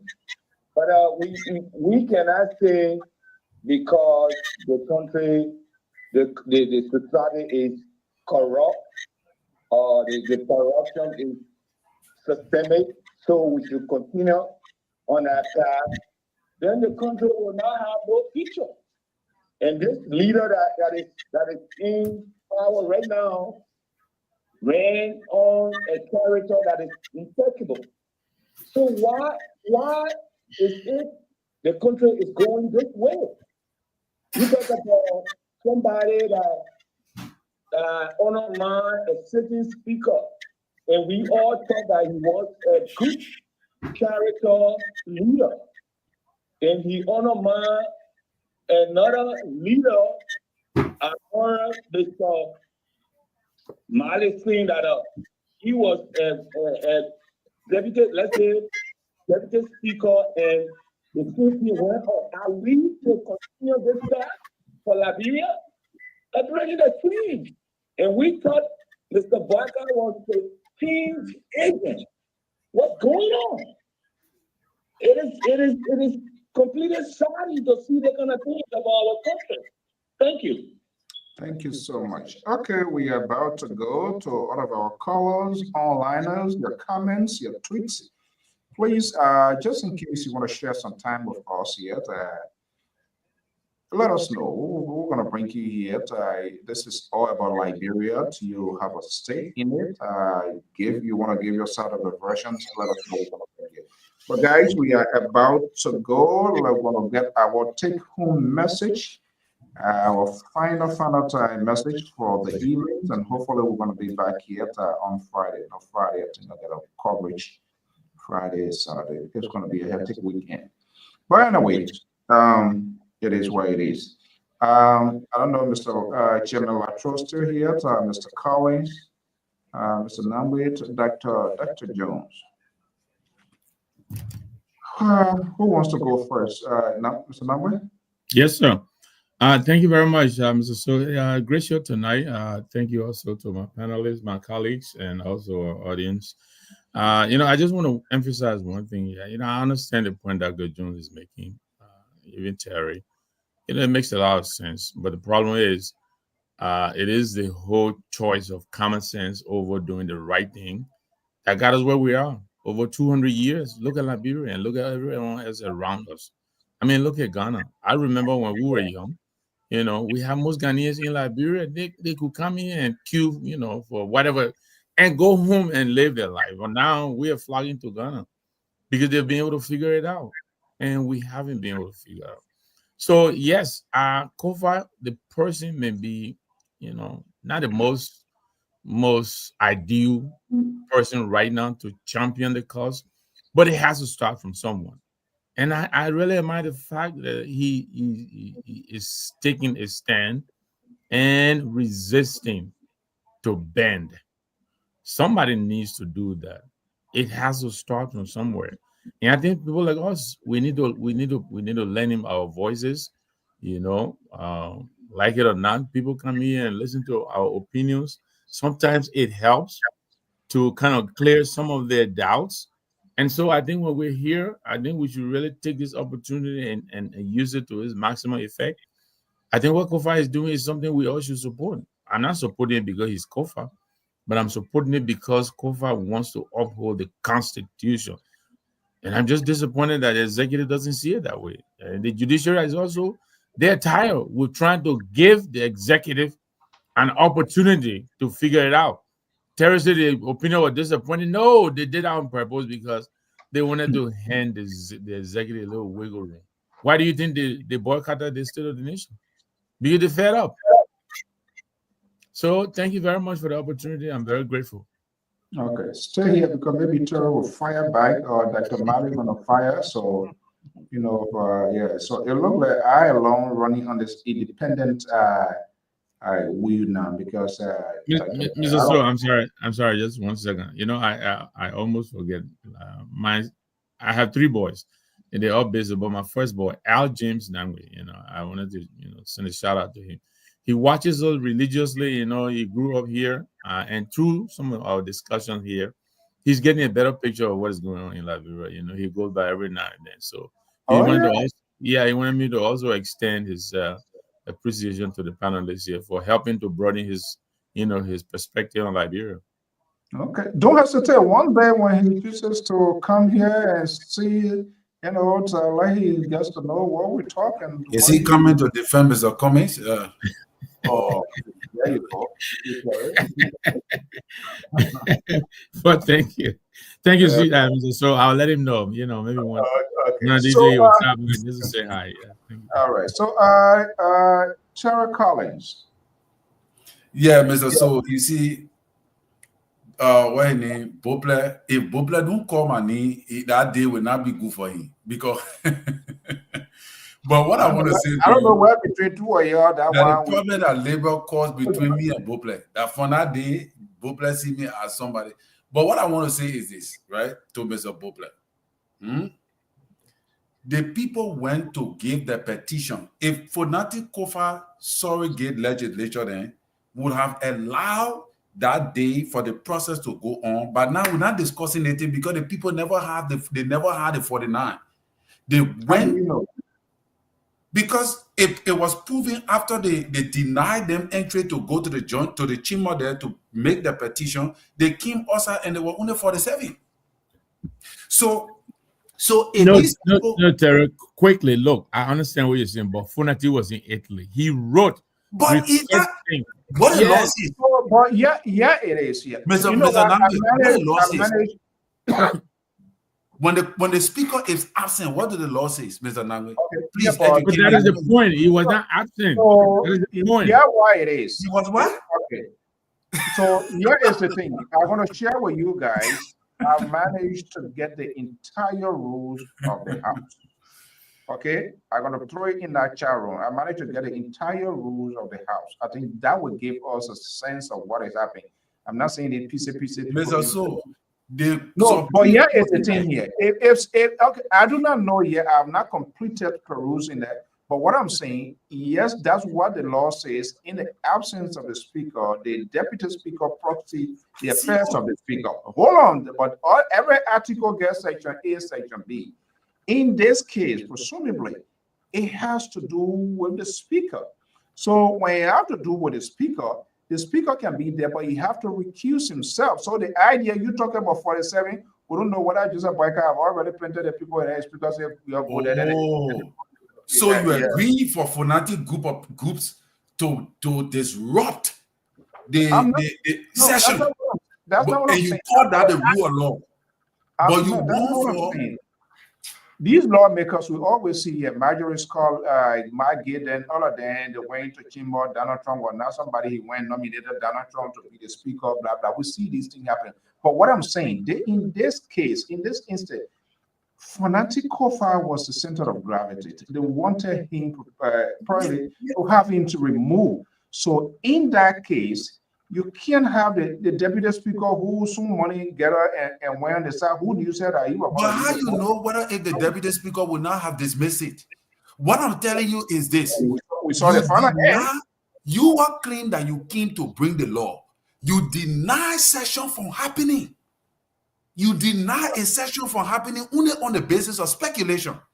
Okay. Then you claim that you came to bring rule of law. How possible can that be? So the people did not trust you. That is the reason why the people move into the joint chamber. And you saw the disgruntled behavior from the Fonati legislature surrogate who was scattering things. You saw all of that. You still say these are people of rule of law. How can you tell me that these people are rule of law? How possible? You're supposed to allow session to go on. Let the deputy speaker preside in the absence of the speaker. Let these people raise their concern, and the deputy speaker will tell us that, hey, the speaker is not in country. When he returns, we will present your petition. He will recuse himself. Then we put it on the floor. Simple. Then by now we're not at this place, we're not discussing anything. But the reason why you did not, the reason why that was never done is because you're not an object of rule of law. So the Supreme Court rule, and now you're talking about the Supreme Court, right? The Supreme Court, who boycotted the session, who claimed that we don't recognize Speaker Kofa, they sent the people to go and correlate with the budget when the budget was being passed. So that was somebody said, I think Mr. Dangwe just stated it.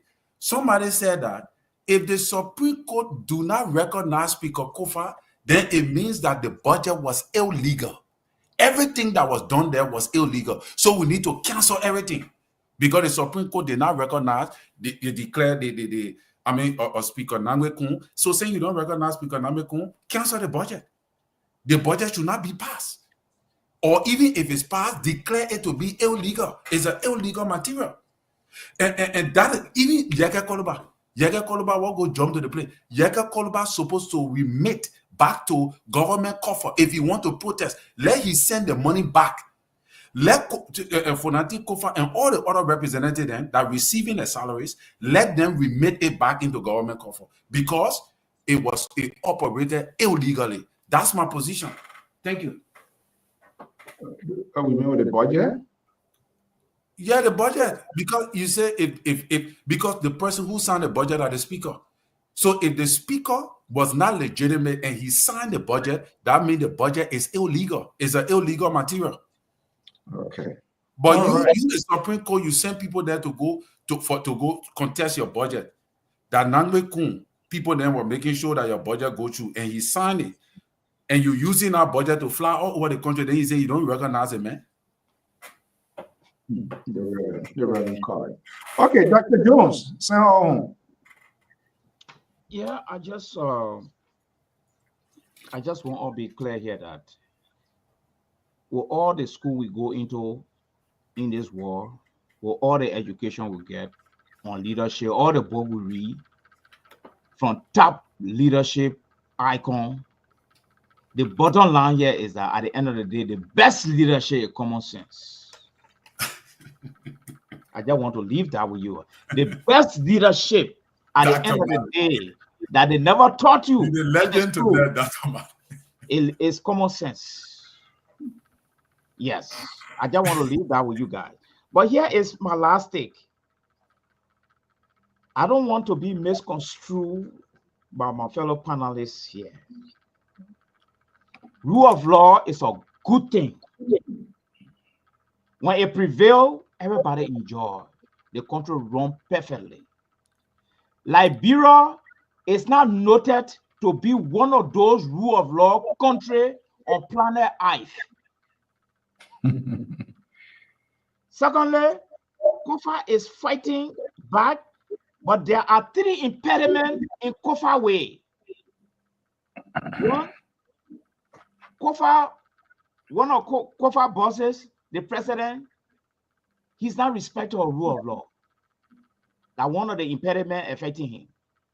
Two, I said one of Kofa bosses, the president.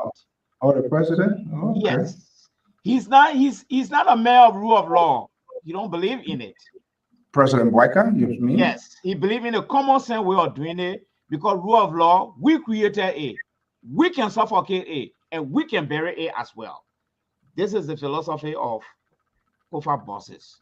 Two, rule of law cannot rather survive 100% or even successfully in a very systemic, corrupt system. It's not possible. Since 1847, we know the story. All right? And thirdly, when your hand is in the cookie jar and you turn your blind eyes to rule of law while your hand in the cookie jar, and at some point you take out your hand from the cookie jar, then you want to apply the rule of law against the cookie jar, you're not being wise. You're foolish leader. You're not being wise. All right? So what I'm seeing here, rule of law, don't get me wrong, it's a good thing, but Liberia has gone a long way and we don't respect rule of law. Even the State Department report 2022, the judiciary received bribe. They circumvent a lot of things. Those who have money in the system, the law is in their favor. It happened to me sitting down here. All right. So it's a good thing, but it's difficult to implement in Liberia.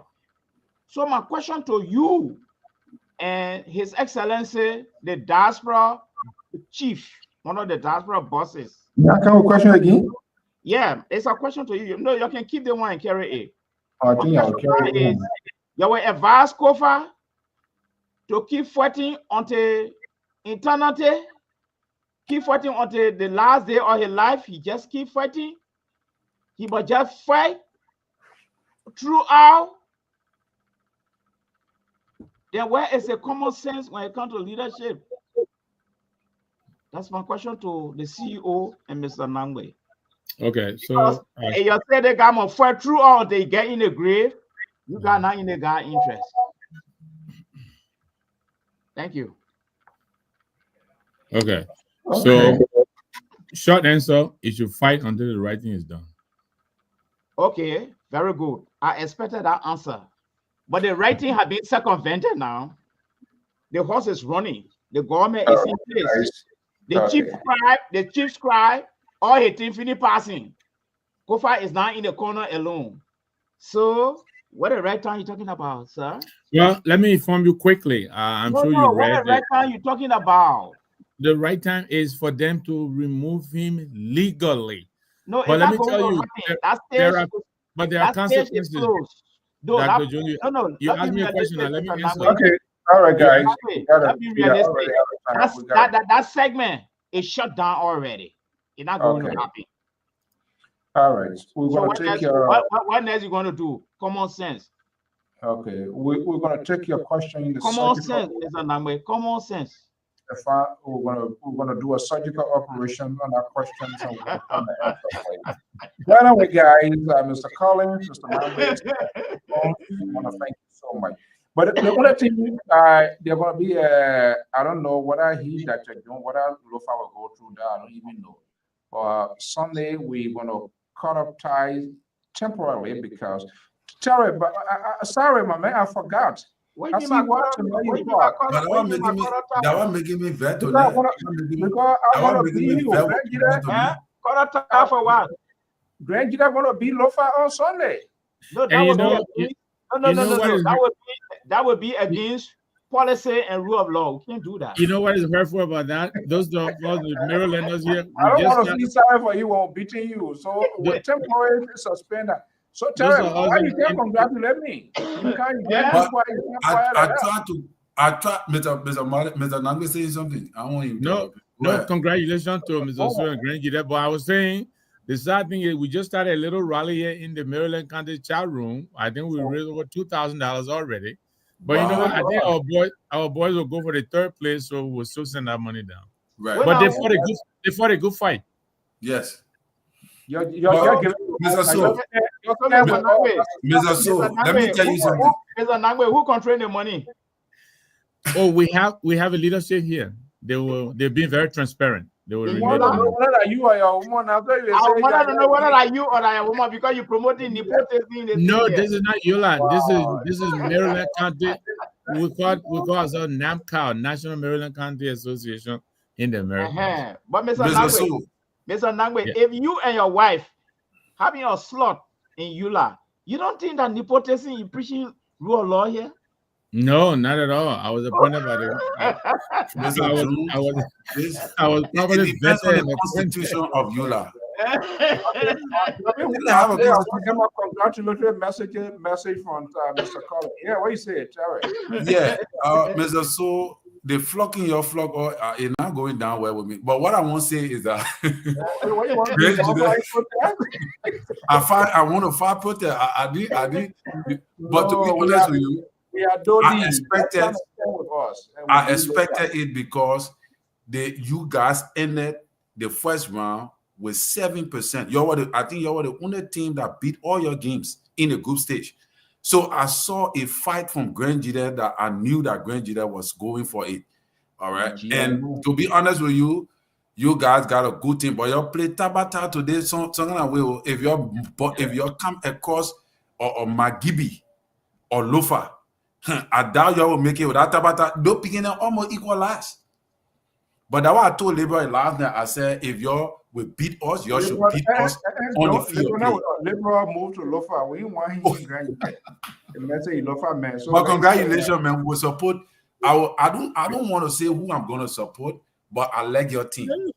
Lpr is confused. Terry, you hanging. I like Granjida. But what you bringing those on the fee for? Because I think they're picking here. You know what I'm going to tell the Lofian, the Pape, I will call JMB and say that picking should not be allowed on our fee. Because you're looking at that picking there, that they won't making you on the win. My understanding, the president has reached out to meet with him. Yeah. The picking look just like though. The picking have stayed the whole country. He confused everybody. But yeah, man, Granjida. You know what Crown Messi I'm a Tia, you know? You know what I call Tea? What I call we are left for children. Okay, guys. Look, I waiting. We want me Lofa County. You want me Lofa? We want President Bwaka, Brani Samuka, what it says. All of them will be sitting out there when you flocking there. All of them, they might even forget them just say that one thing that the Paris can go and play number 9. It can't help them. But CEO, don't forget now. When the champion of those who value the rule of law, they have the power to circumvent any result. You want to bring different argument to them when I go home. Because you're good, man. So we can change our result there. But you know what? Zopena get a picking $1 million prior to the game. That game that President Bwaka will not be able to bribe anybody. Those beginning will play. And for me, I want to see good football. I want to see good football. Is that Dawson? My man. It's a lash. I've not seen any test. Someone sent me that picture there. I couldn't believe it. You read the door. Yeah, you read the epitome of the man. I'm telling you. Yeah. So anybody who saw don't know that I'm picking. You don't. I heard Merlin flying protest. They say Sammy Spirit slap the keyboard. And the man show up right after Prince Johnson down. I know, man. Yeah, Sam, you're going to for it. Now, what a JB legacy. You should back it. I want a JB legacy. I was shy. Somebody said to me that there's an invitation out there. They're supposed to be with JB. All right, have a good night, guys. Yeah, good night. Thank you. Okay, well, folks, we want to say thank you so much, and to all our viewers, listeners, and fans of the Liberal Public Radio, thank you for your time. And the county sport me, man, what happened today at the Samuel Kayando Sports Complex? We want to go, we tire with you, say. We want victory, we tire with you, say. We tire with you, say. We tire with you, say. Victory, victory. We need victory. Honorable Tomo Yaya Nile, Ramanawe. Honorable Imae Sopelu, say victory to the directive. Honorable Jacob Gise, no retreat, no surrender. Honorable Tessa Grant, Chiainwa Munawa, Patrick Johnson, Trina, Jim Passing Pulo, Monica, Son Jerry, Chidewo United CEO. Rajile Chaos, Taya with you, say.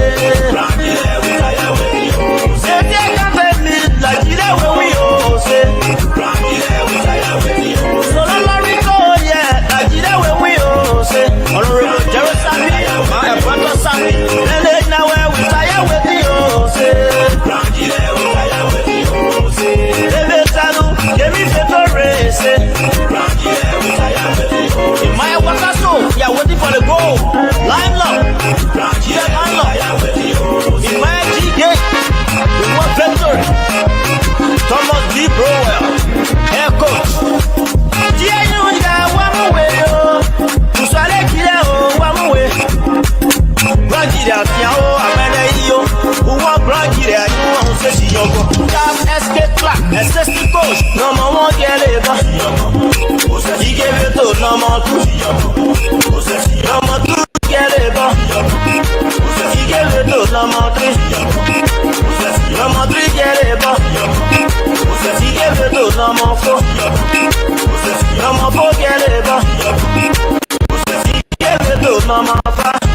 Man, that's Sunday we're going to declare a national holiday in Zulu whiskey because we're going to take the trophy.